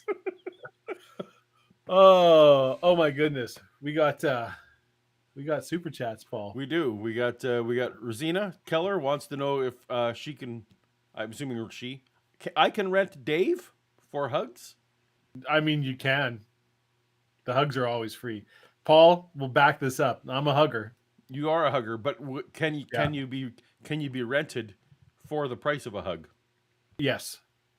Okay. I'm not rented for the price of a hug. I'm rented for money, but hugs will be part of the deal. Oh, I see. Very good. It is going to be a good hug. Like, you will feel treasured. And AZ Cat wants to know where's the Bellacam tonight? I just put it up because prompted by the. So sorry that that was not there for a little while. Love you guys. Great show as usual. All the best sponsors. We have good sponsors. I wish we had more promptly paying sponsors, but you can't have everything. You know what? You can find a problem with anything. This is the problem with you. That's right. I am a pessimist. You pick. Always pick, the dark pick side. Pick. Glass half empty. It's just me. Glass half empty. Mm-hmm. Just be glad we're getting sponsored.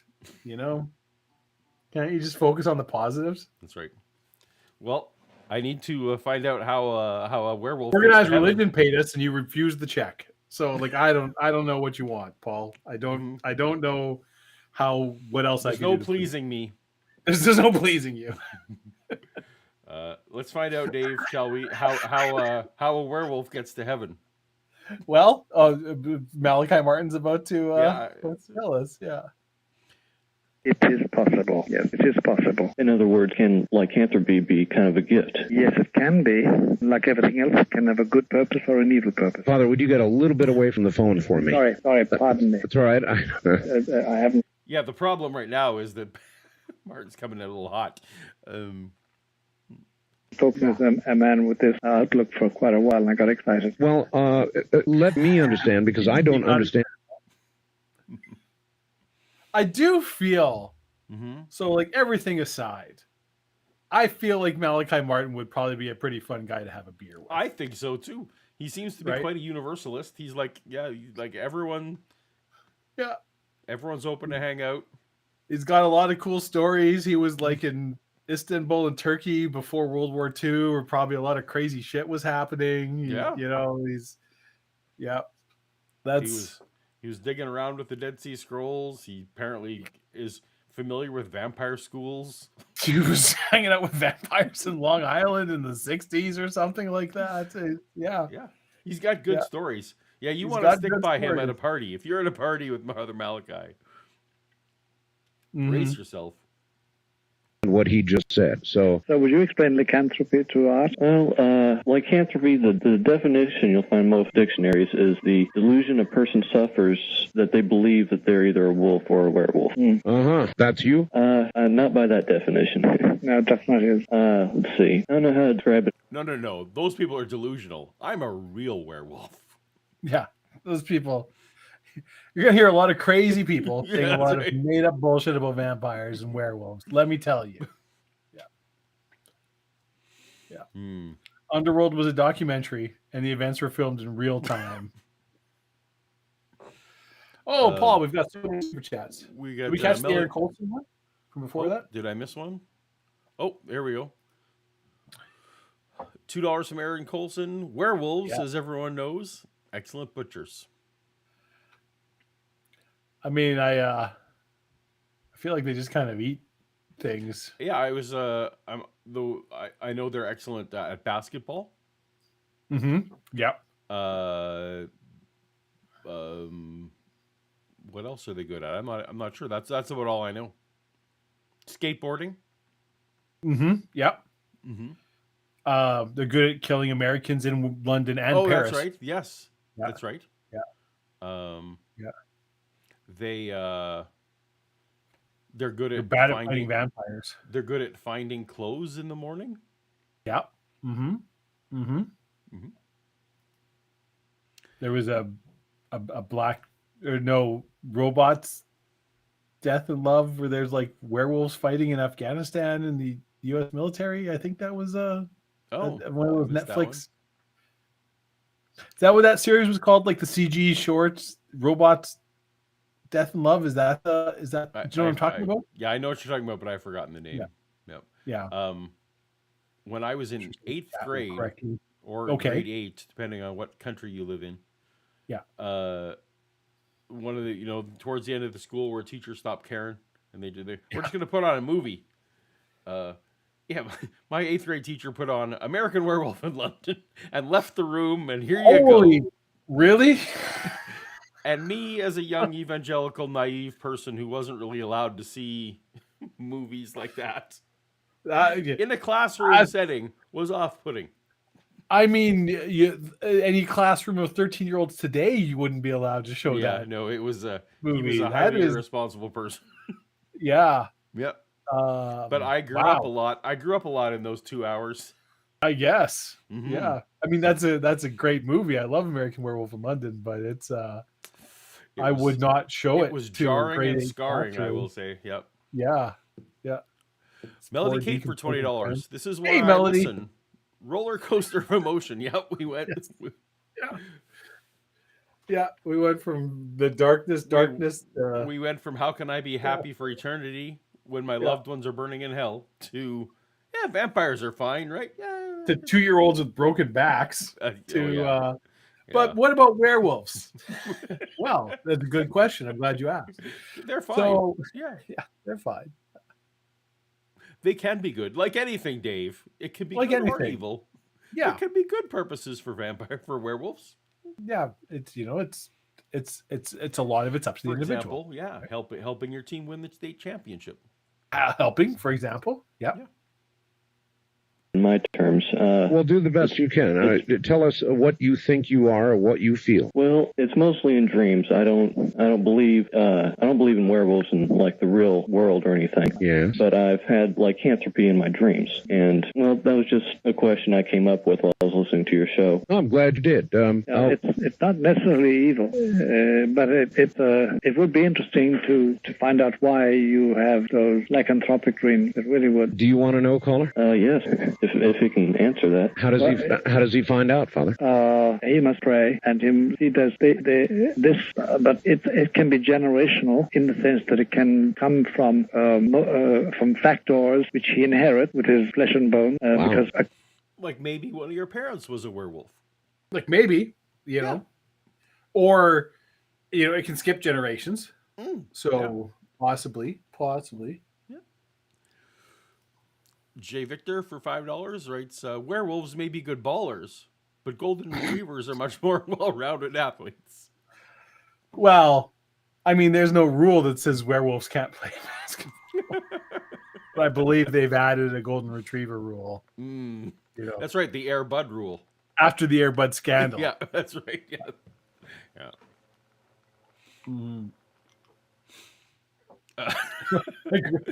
Aaron goes right. I grew up in those 2 hours. Should be merch. Yeah. Should be.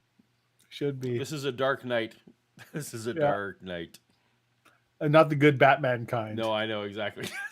Some people will be traumatized by the trauma nurse, and I from a werewolf movie. accompanying that, there's an ancestral influence, and that's something which I can't, at this distance, I can't perform, Okay, just to make something clear, I don't dream. So to be clear, if they were in the same room, he absolutely could diagnose where this werewolfism came from. But over the phone, you can't expect me to come up with his diagnosis over the phone. You Damn need a it, Paul. consultation. He's an exorcist, not a miracle worker. He needs empirical data. Mm-hmm. I need something to work with here.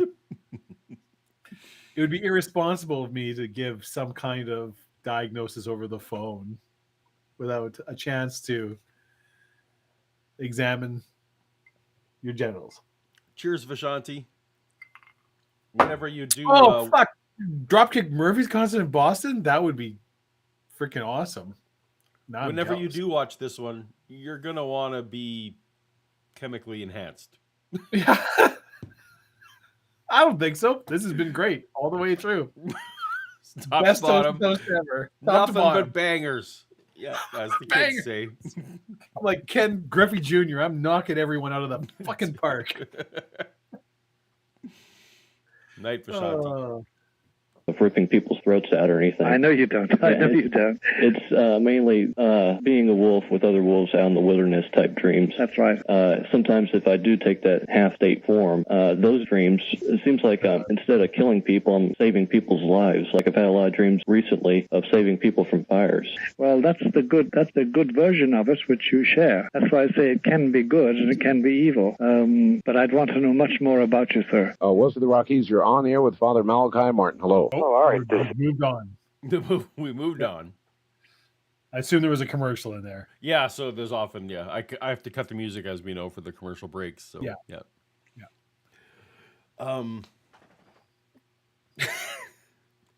No, I'm in my dreams. I'm a werewolf, but I'm saving people like a Marvel hero. That's gotta be good. Yeah. It's like Littlest Hobo, but with wolves. Maybe tomorrow. Getting people out of jams. Getting out of jam, yeah. Yeah. Timmy's down the well, or the fire. Something's on fire. Something's on fire. Yep. Stephanie in Albuquerque. Stuck in the mill. Turkey, yes, sir. Yes, on KOB. Father Martin. Another Albuquerque call. So we've had 2 vampires, a werewolf, 2 atheists, and 2 from Albuquerque. You've missed. We talked about the worm and the weaver earlier, Vishanti. You missed it. You're just gonna have to. You're gonna have to rewind.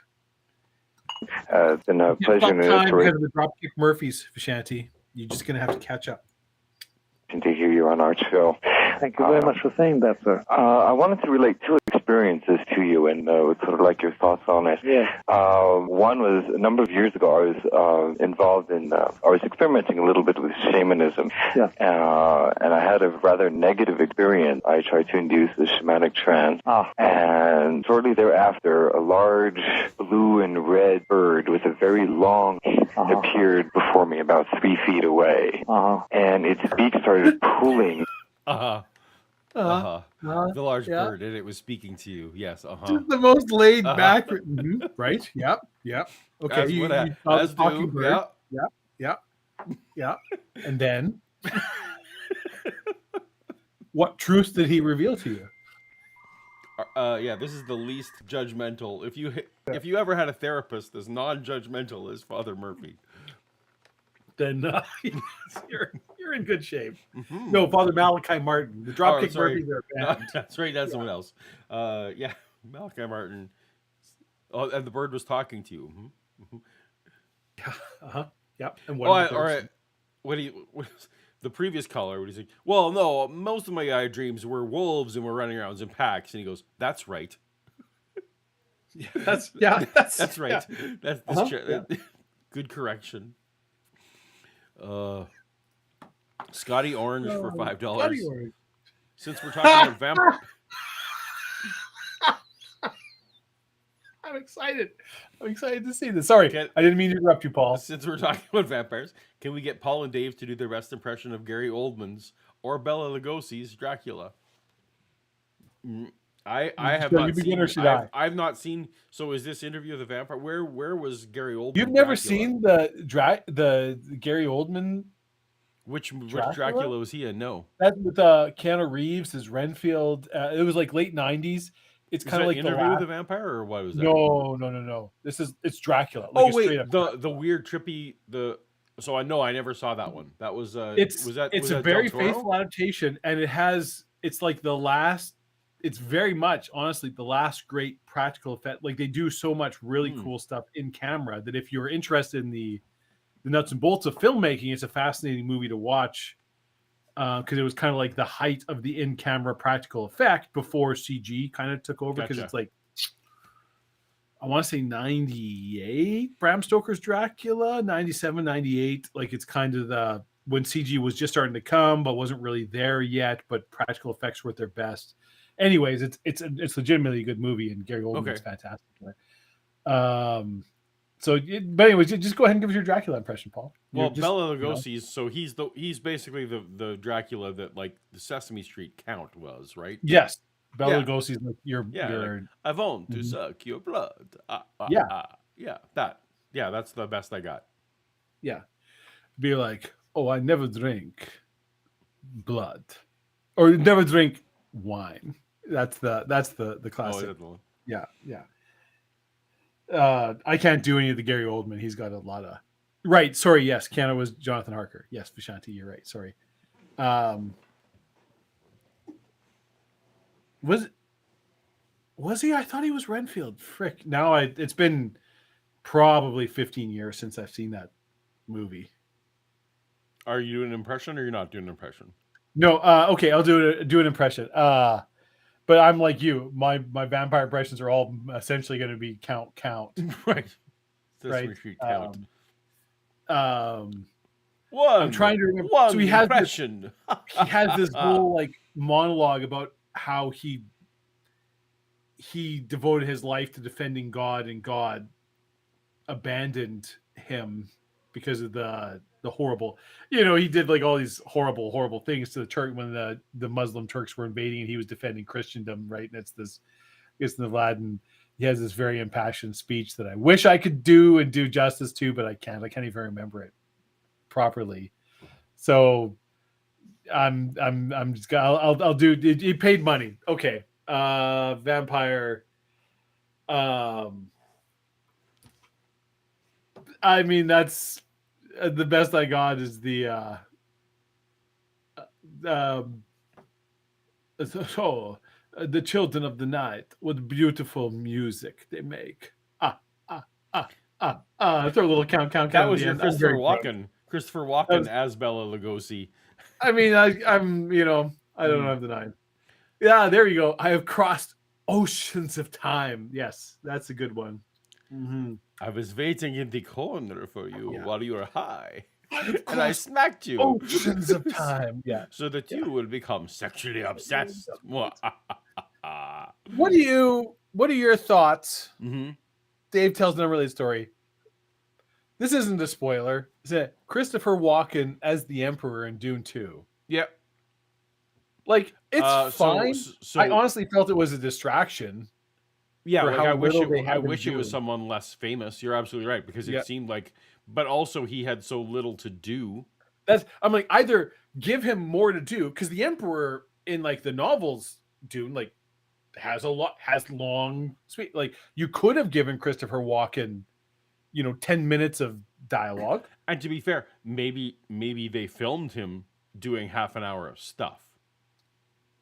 Yeah. So, for example, Christopher Lee shot a whole lot of stuff as Count Dooku. Right, that never made for not episode 2. He did quite a bit in episode, but in episode 3, he brought him on. And they shot a whole bunch of stuff, and it ended up like just in the service of it. Well, this is just got to go because we got to move on. Like, we got to move on to other parts of the story. So who knows how much they filmed before that? The grand fight. Yeah. Right. But no, I wish it was honestly anyone else, because it was that. So he kept pulling me out of the film. Yeah, like the whole time I'm just looking at me like, well, there's Jonathan, or that's Christopher Walken. Yeah. And then he just like doesn't say anything and walks off camera, and you're just like, it would have been better had it been not Christopher Walken. No, like it could have been like Game of Thrones, the Lannister, what's his name? Yeah, Tywin Lannister. That the guy actor. The actor, I can't remember, but yes, he would have done exactly the same, right? Yeah, yeah, like just about literally anybody. Sure, yeah, because Christopher Walken is such an iconic guy and has such a defined. It would be like having Werner Herzog is the Emperor, but he never says anything and goes, and you're just like, why the fuck did you bother casting Werner Herzog for this? Right. If you're just, which frankly is is Oppenheimer. It's like, wait, you bought in Rami Malek to do one line? Yeah. Like, right. Okay. What? good enough, I guess. All right. Dracula Dead and Loving It is one of my favorite movies. Can we get in writing the qualifications of good Catholic werewolves? Well, I think it's going around in packs and helping people. I feel like that, at least we know that was affirmed. Yeah. Getting people out of jams. Yes. Yeah. But no, I think we should maybe, again, tune into the Pope's podcast and ask your question there. Did we miss any? We got them all.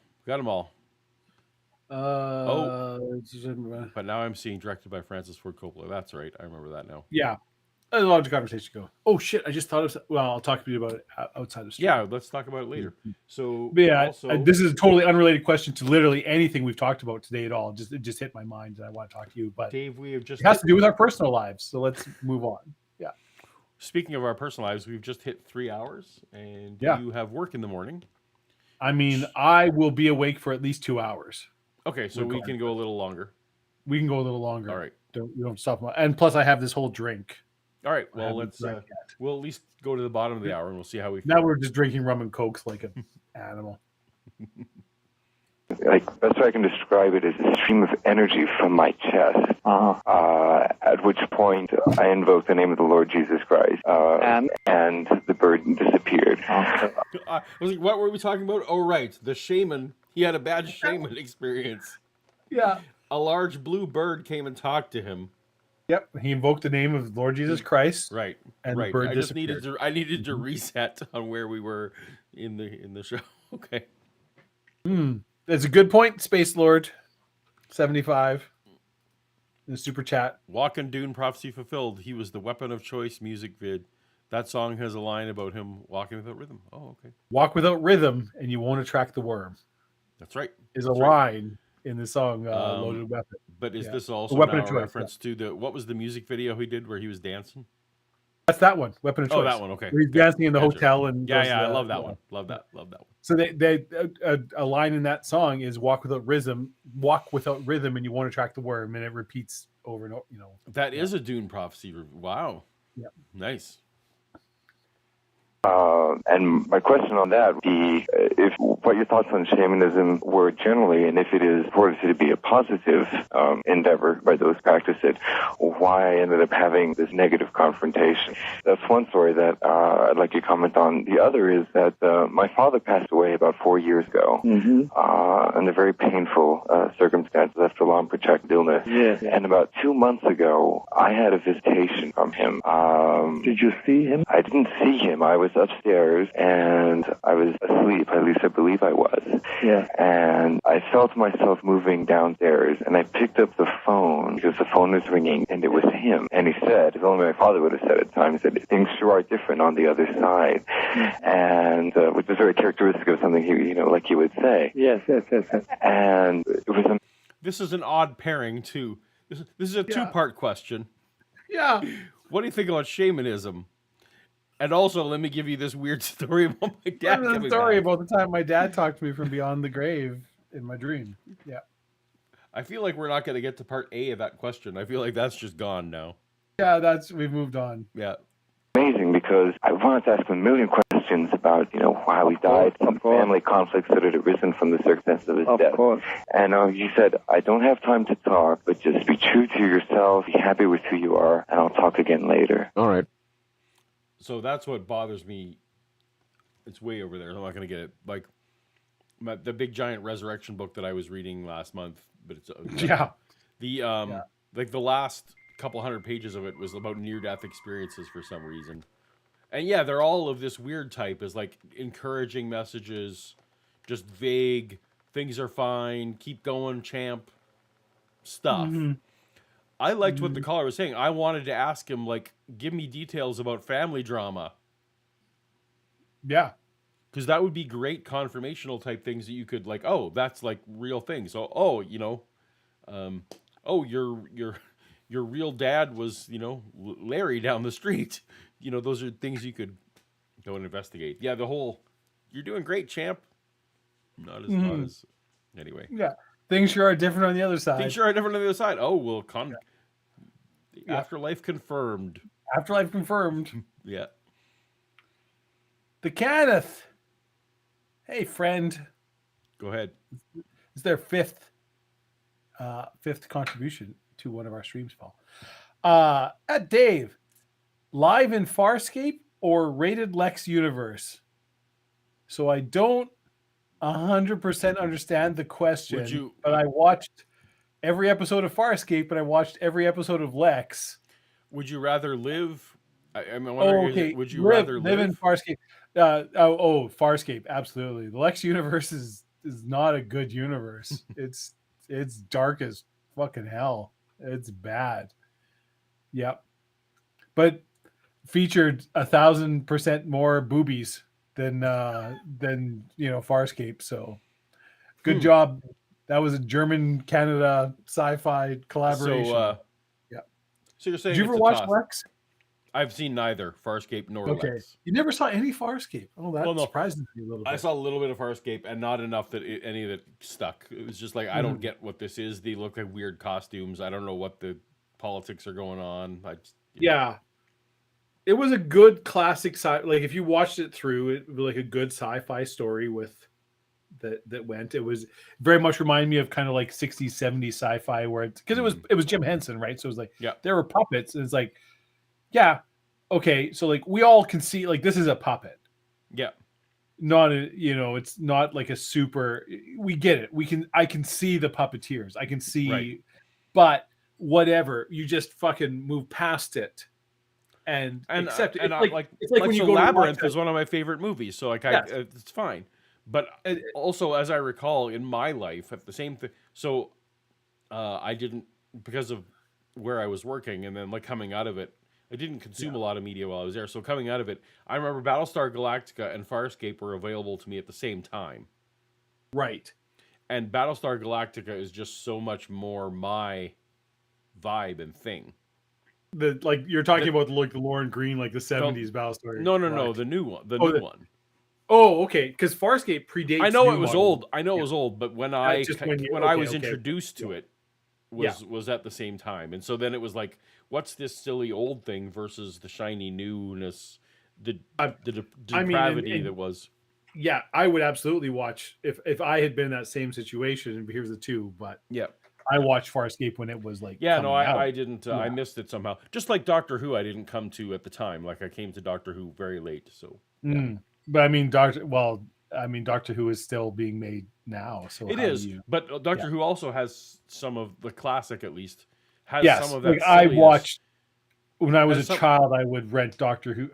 I would take they had Doctor Who VHS libraries at the library. Doctor Who VHS collections at our public library that I would take home and watch. So I watched like 60s and 70s, Doctor Who. Well, the comparison I'm trying to make is there's some silliness factor to Doctor Who. Yeah, absolutely there is. That I was trying to demonstrate. Like I'm okay. I was okay with that. Like it's not like I'm universally against the silliness of it, but for some reason it just aligned at a weird part of my life. So.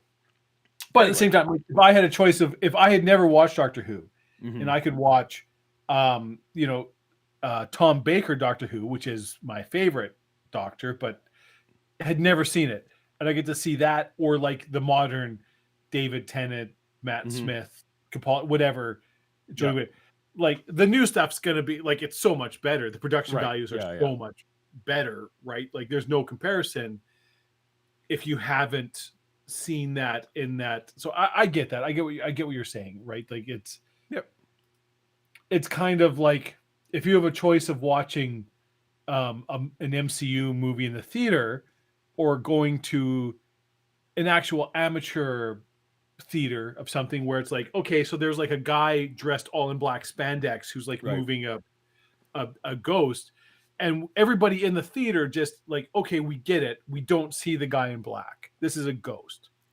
And we all understand that that's just people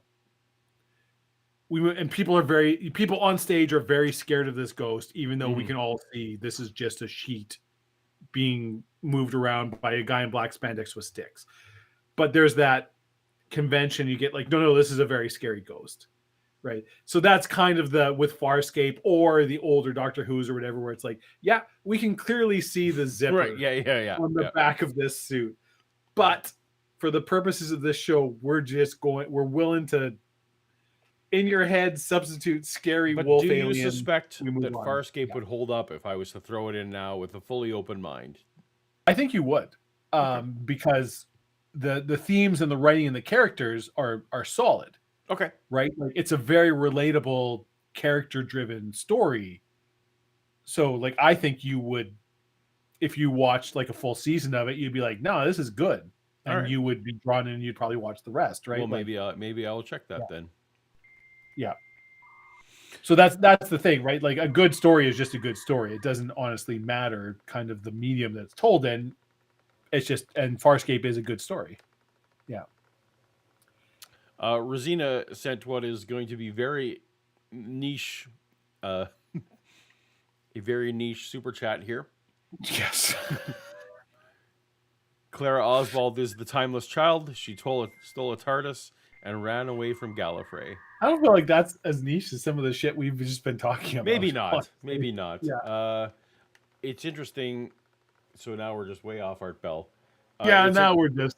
It's interesting that the new season with Shooty is referencing Timeless Child at all. Yes. That's kind of. I thought I very much thought they were just going to hand wave that away and be like, no, I think we all thought that was going to be like, let's pretend that never happened. So I'm interested to see how that goes, but I don't want to get too far derailed because we're but thank you, Rosina. Yes, I agree very much. Aaron Colson, yes, $10 super chat. Send I'm Dr. so very glad to have caught a live Toast to Toast. Gotta Crash. See, I knew getting to the end was going to be the problem. Gotta Crash. In the late 90s, early 2000s, I delivered a newspaper. I listened to Art Bell. Yeah, me too. Well, not actually, way earlier than that. What's your favorite show or aspect of the show? Do you want to answer first, Paul? My favorite aspect of the show, it was dual, because I was a theist at the time. So part A was laughing at the dummies. Okay. Because you categorize. So I was very black and white thinker. Still kind of am, but black and white thinker. There was the dummies. Yeah. And then there was, oh yeah, that's definitely real, and I totally buy that, and I want that to be true, even if I don't have evidence for it, because I was very much, I wanted, as I've said before, I used to be Mulder, and now I'm Scully, but I used to want all of it to be true. I wanted the Bigfoots to be true, and I wanted the alien stuff to be true, and I wanted the ancient alien stuff. I just wanted, if someone could give me a good reason to think that I could hold on to that might be real, that was delicious. And the fact that people were having the conversations about it and taking it, like Art took it serious and let the people say their piece. Yes. And gave them, he steel-manned them. He, like, if he could, he would strengthen what they had to say, even if he didn't personally buy it. So those two, for some reason, and also I guess the late night aspect of it for me, I'm just a late night person, and so it was kind of this comfort that I could throw on late at night. So those, for me, what made the show great. That is what made the show great. I agree, absolutely. Is that Art treated even things where I would listen the next night and people talking, and Art would be like, "Yeah, I don't think I believe what guest X was proposing." Right. But while he was talking to guest X, he absolutely tried to help them make the best possible case they could for whatever they were presenting. Yeah. Which is good in an interview type show like this, a long form where it's like, you've got this person on, you're not just here to like set them up and be like, "You're stupid, here's why." Right? Like, no. I want to let you, for the long-term vibe and everything is like, no. And then and callers will call in, and maybe they'll knock you down, but I'm not going to be the one that knocks you down. I'm on your side. I'm here, and and part of it I think is a bit of an old school. Like, he was a very much like, I'm invited you here. I didn't invite you here this isn't got you journalism. I'm not here to make you look stupid. I'm trying to, like, you're a guest on this show, and I'm going to try and make you look good. My favorites, I mean, we've had him go, it's a little cliche, but honestly, the Mel's Hole stuff is like, those are the best Art Bell episodes. They just are. And we'll do next part soon. Yeah.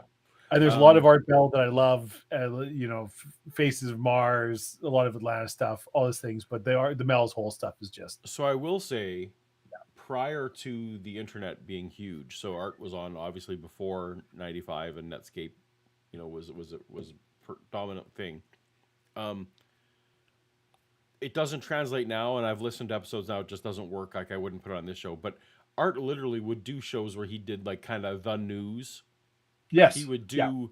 He would literally, like, the start of the show would be weird stories that you absolutely would not hear on CNN, or not even weird, like legitimate science stories, or like just nerd interest type stuff as well. That it was the only radio show or TV show that where you could, there was no Reddit, there was no place or Twitter, there was nowhere you'd be.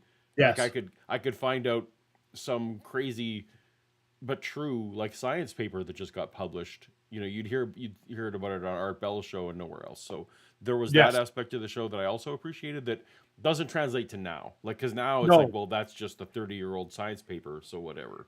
That is it's like, I feel like it's very hard for anybody who's 20 years younger than us, Paul, or even 10 years younger than us, to understand like what the world was like before the internet, before the web, before YouTube, before Twitter, before all the, like, where it's like, if you didn't hear about it on the radio or read it in a newspaper, it's like you didn't. Right. You would never know about any of this. Yeah. It was yeah. So like you said, to have a show where it's like, no, we're going to talk about these things. You'd be like, holy shit, I didn't know any of this stuff or hear about any of this stuff. It was crazy. It was good. Yeah. Yeah. There's all kinds of sci-fi talk going on. Flash Gordon was one of the first sci-fis. I am a deep fan of classic Flash Gordon. I keep meaning to build like an actual shadow box, like a movie theater poster box thing, because it was a very generous gift given to my birthday one year, a first run Flash Gordon movie poster, like actually from a theater. So it's like the double-sided poster that's meant to be shone light. So it's from like the 1982 Flash Gordon movie. It's a one sheet poster, so like the real one that was like that one. Yeah. Yeah. You save every one of us.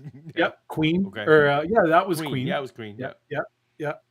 That thing. But even the old black and white serials, like I love Flash Gordon. I love old sci-fi, like pre-war. I mean, if it weren't for those Flash Gordon serials, we would not have Star Wars. No, you wouldn't have so much stuff. Yeah. And yeah. Anyways, Earth Final Conflict. I enjoyed it. Did you watch Earth Final Conflict? With that's where the alien ship comes and there's like it was a police story, police procedural, but one of the police was like this alien. There were these aliens that had like spots on their head. No. Oh, you're right. You're right. That is Alien Nation. I'm confused. Earth Final Conflict was that the crazy chat can tell me the one where the prophecies of what's super famous prophet that I can't think of the name of. Nostradamus. The prophecies of Nostradamus were like the guidebook to how to defeat this alien invasion. Now I can't remember. I'm getting my Earth 90s sci-fi series. But it's a 1997 TV show. Okay. Yeah. I know I watched it, but fuck, I can't remember what this. It's that. Okay, so I think I'm getting my shows mixed up. From the mind of Gene Roddenberry? Okay, no, yes. Yeah, that's different. That's not the show I'm thinking of. That was kind of like I had a bit of a V vibe to it, honestly. Okay, I didn't see it.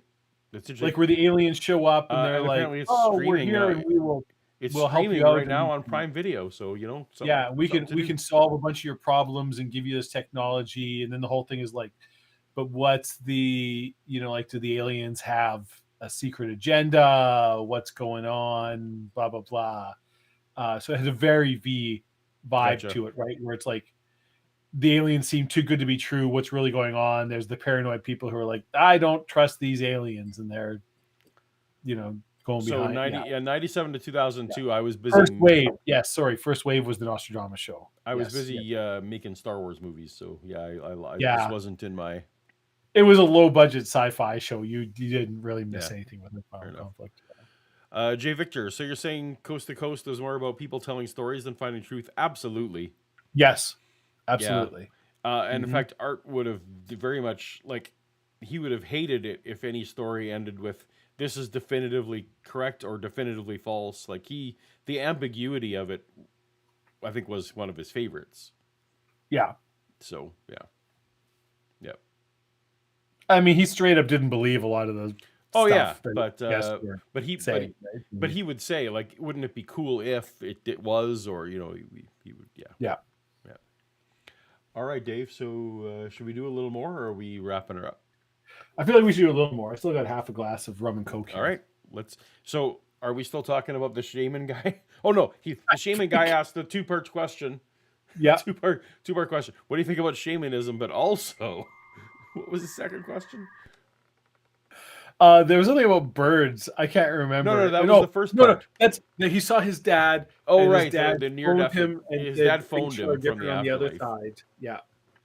Now I remember. Oh, but one last, because he's going to bed. Aaron, thank you so much. I'm absolutely going to bed, but I'm going to be face deep in the next Mel's Hole show. hopefully soon. My face and holes have some sort of magnetic attraction. I like how for we say aliens. hopefully soon, like it's not 100% within our purview. It's like, golly gee, I hope that happens soon, but I mean, who knows? Also, Trudeau. I feel like Aaron just wants us to all have varying, mental images of in what ways his face and holes attract. So, aliens. Leave that to your imagination. Good night, Aaron. Thank you for all the interaction. Appreciate you. Thank you so much, Aaron. We appreciate it so much. All right. So Dad called from what does Father Malachi have to say about phone call from the afterlife? Phone call from the afterlife. Back Father, to this. from that, I would ask you, do people communicate with people who have passed on? Do they really communicate with them, or is this a concoction of their own needs in their own mind? If it were merely a question of being a concoction of their own needs in their own mind, that would be one thing. At least it's innocent. The difficulty is this, that our friend here from Albuquerque, who is very frank talking to us, he endeavored to practice shamanism, and shamanism is an open door to the middle plateau, and that middle plateau is dominated by spirits not friendly to our souls, and they... Damn it, you left the door open to the middle plateau again, Dave. Yep. Get 'em. You know, and I feel bad, Paul, because like you told me. You said, Dave, stop leaving the door open in the middle plateau. I need you to stop these shamanistic circumstances. I need you to stop your mushroom-laden rituals in megalithic stone circles. I need you to stop sacrificing women when the crops aren't good. And I need you to stop drinking hallucinogenic drugs to try to figure out where your nomadic tribe should move. Also, season of cold. As an excuse for your sexual obsession. Oh, no, that's fine. Okay. Yeah. No, let's... Hey. Whoa. Let's not... Whoa. Look. That seems a little drastic, Art. Come on. Yeah. Let's... A lot of people have unconventional personal lives. Yeah. And still contribute greatly to our culture. I don't think that's any reason to go point. I know there's a lot of good people on both sides of the whole werewolves versus vampires thing. A lot of good people on both sides. A lot of good arguments on both sides. Yep. Yeah, strong points were made. Yep. It's tough. It's tough. Yeah. How do you know? Right? Like, I'm reading werewolf Facebook groups. I'm reading vampire werewolf, Facebook groups. It's like they both seem to be good. The media is mostly owned by vampires, so it's hard. Like, where can I find an unbiased, just fact-based reporting? Look, I'm not pro vampire. I'm not pro werewolf. I'm just saying, teach the controversy. Yeah. Toast to Toast is the only place you can get unfiltered facts. The only place you can get truth. That's what I'm saying. And deceiver, and we can be hoaxed. I think those shills in the line are going to tell you the truth about vampires and werewolves. They fucking aren't. They're not. No.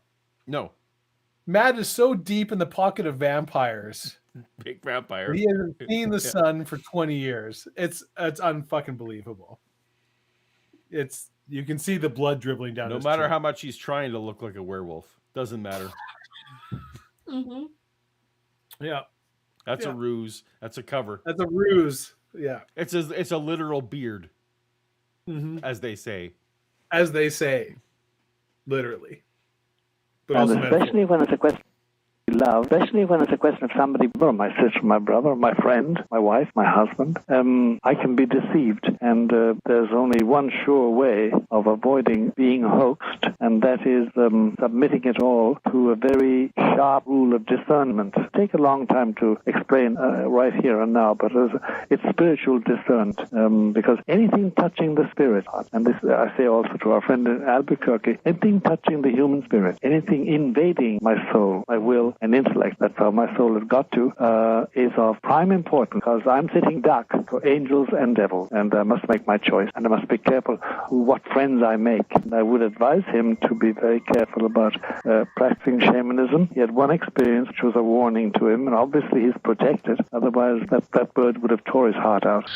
Father, we've done it again. We're at the end of the program. I know, it's ridiculous, Art. It goes like 1 hour. I know. We actually, Paul, we actually get to the end of it.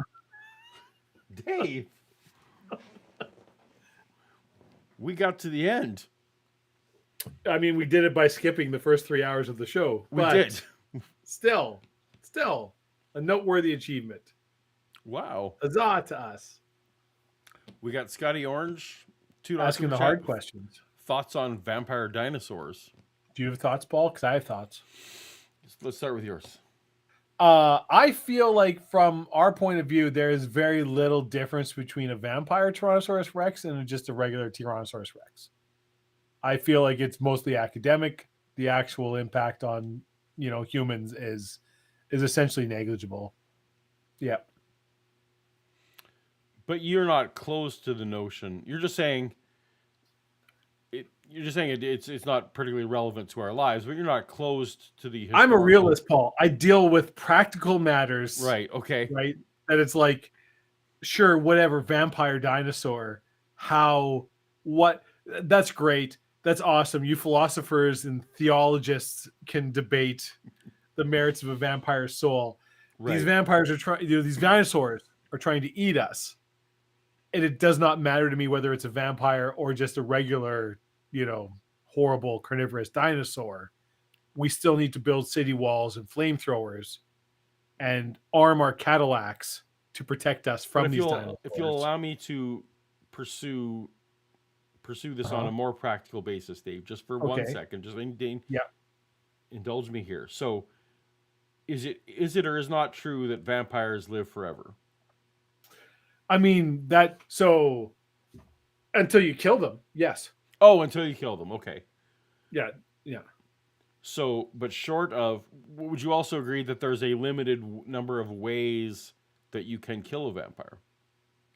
Now we're getting into the interesting nuts and bolts. Which vampire mythos are we choosing to accept? Well, I wasn't actually necessarily picking, but I think in all the mythos that there's not. They're tougher to kill than a normal person in all the mythos, but how hard they are to kill very much depends on the specific mythos. Yeah. Because I guess where I was going with this was, would you not expect? I might expect that if there were at least any significant numbers of vampire dinosaurs, right, that some of them, would still be around today.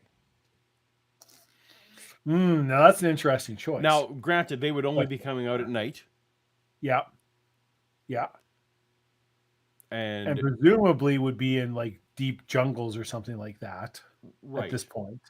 Right. But like you can't just kill vampires with an asteroid. But here's a question, Paul. Would the 20th century's rapid urbanization and deforestation of huge swaths of the earth would have deprived these vampire dinosaurs of their nocturnal, like their daytime. So they got to rest out of the sun somewhere, right? But this is a large, cold-blooded creature. So if huge amounts of forest canopy, caves are being destroyed and blockaded as we drive infrastructure and things through, is it not very possible that these various reptilian Neolithic vampires have been forced to experience sunlight as their daytime haunts have been destroyed by man's encroachment into the natural world? I suppose it depends on if you accept some of the vampire legends where they can actually literally hibernate for hundreds of years. Well, I mean that's so now we're getting into it all depends on the vampire. Okay, let me go a step back. So what can vampires do dinosaur vampires need to drink dinosaur blood, or can they drink any blood? Well, that's a good question. Because obviously their food supply dried up. If a vampire dinosaur needs to drink dinosaur blood, most sources I've read, yeah, on human vampires mm-hmm. are that they can subsist off of animal blood, but okay, prefer human blood. Okay, so theoretically, the extinction of the dinosaurs doesn't of regular dinosaurs. Yeah, it's very much a tofu and bacon situation, Gotcha. right? Where you're not going to find really anybody who says that tofu tastes better than bacon, but pretty much everybody agrees is like you can live on tofu like, if you must. Yeah, like if that for whatever reason, if you're making that choice, that's fine. You're not going to die, but everybody who's tasted both will be like, no, the bacon's better. Like this is yeah. So I feel like the vampire dinosaurs would have actually had, when the asteroid hit, they would have had a couple of great years there because the sun would have been blocked out. Oh, absolutely. It's like 30 days a night. Yeah, but it's 700 so days. They would have had a couple of years there where they could have found the best caves, find the best hiding spots. Mm-hmm. But you're right. I mean, that doesn't negate that now in this industrial age. Yeah. So I think we're saying we should I'm saying probably 300 years ago there were vampire dinosaurs, like almost certainly scientifically. Yeah. Okay. But at this time in the 21st century, the odds are very long that there are any currently surviving vampire dinosaurs in the earth. All right. Given, Fair enough. Yeah. Timothy Harmon asks, are you saying Noah allowed demonic vampire dinosaurs or vampiric dinosaur kinds on the ark? No, he wouldn't have had to. Obviously not. Yeah, the vampires would have been fine. The vampires didn't need, they would have survived the flood, no problem. Yeah. And also, like, vampirism is a later development. Like, it's not, don't be ridiculous. Vampirism is a post-flood development. So, this is now, Paul, we're going to get into the weeds. Okay. So, the actual source material on most vampire things very much delineate between antediluvian and post-diluvian vampires. That there are pre-flood vampires. And the pre-flood vampires can trace their legacy to Cain. So that Cain was the first vampire because of the mark that God put upon him and the curse that he put upon him for slaying Abel. That is the origins of vampirism. And there was at one time the city of Nod, which was a vampire city that was destroyed in the flood. And there was great antediluvian vampire civilizations that existed and had advancements and wisdom far beyond even what we have now in a very Atlantean kind of way. Now we're getting into the occult wheel. Right. But here's another thing we know. We know. Yeah. This is just the thing we know. Yeah. There were Nephilim before the flood. Yeah. And there were Nephilim after the flood. We know this. And the Bible doesn't talk, even though there were Nephilim post-flood, the Bible doesn't talk about another wave of these demons coming down. So the best explanation, the simplest explanation, is that the Nephilim survived the global flood. Right. So, which is the same. So you're saying that the vampires, but pretty much all of the antediluvian vampires, right? The pre-flood vampires, they're all gone. Although they had powers and wisdom far beyond. Some of them survived past the flood, but they've all been destroyed since. But you're getting to my question is, are the post-diluvian, the post-flood vampires descendants of the pre-flood, or was this a second wave?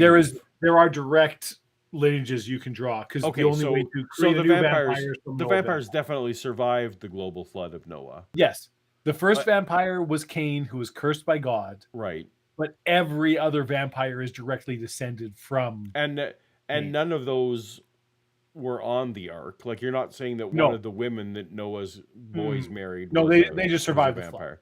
So they just straight up survived, just like the Nephilim. They may have together, perhaps. We don't know. And We can narwhals. speculate. We don't know.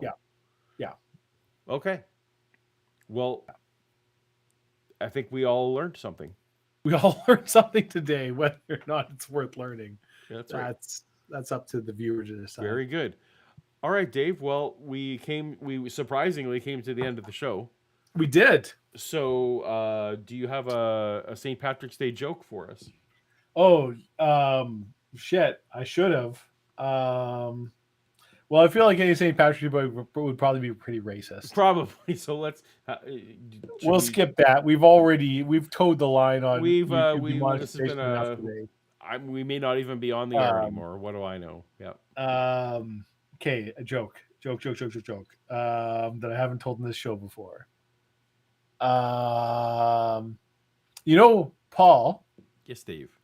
I was always raised. I'm essentially one generation removed from farm people. So I've always had pets, love animals, cats and dogs. They were never allowed in my bed. Didn't feed them from the table. There was still very much delineation between people and animals. Sure. Right. But I've read increasing data, studies that suggest that sleeping with your pets in the same bed has numerous psychological advantages. Right. It creates bonds. There's a lot of emotional benefits to it. Okay. Reduces stress. All kinds of things. So I thought, you know what? Just because this is how I was raised doesn't mean that that's the truth. So I'll give it a try. I will spend the night, let the pet spend the night in bed with me. And you know what, Paul? It's 100% bullshit. My goldfish just died.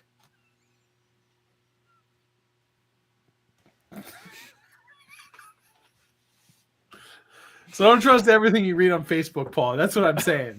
That's good advice. That's probably the good lesson that we've all learned. Well, yeah. I'm sorry for your goldfish. Yep. Don't worry, they're like $2. I'll get it. I hope you watched the betting afterwards. That's absolutely. Yeah. Yeah. All right, Dave. Well, this was a pleasure. Thank you for doing this with me on a Sunday. Yes, absolutely. Thank you to the audience for hanging out with us on a different day. Yeah, YouTube didn't just straight up crash on us this show. That's right. Well, not yet. Yeah. Not yet. Yeah. All right. Duckula? Do you remember Duckula? Count Duckula, Paul? No. It was like this British show. It was on YTV in Canada about this vampire, and so he was resurrected.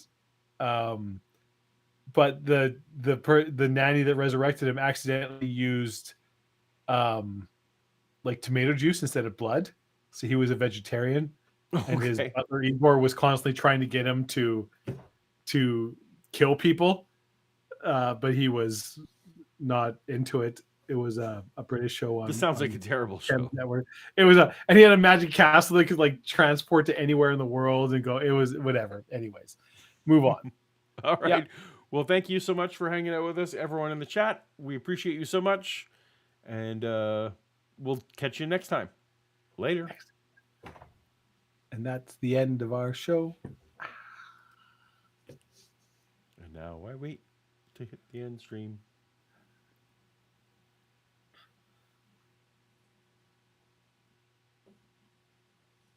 Maybe.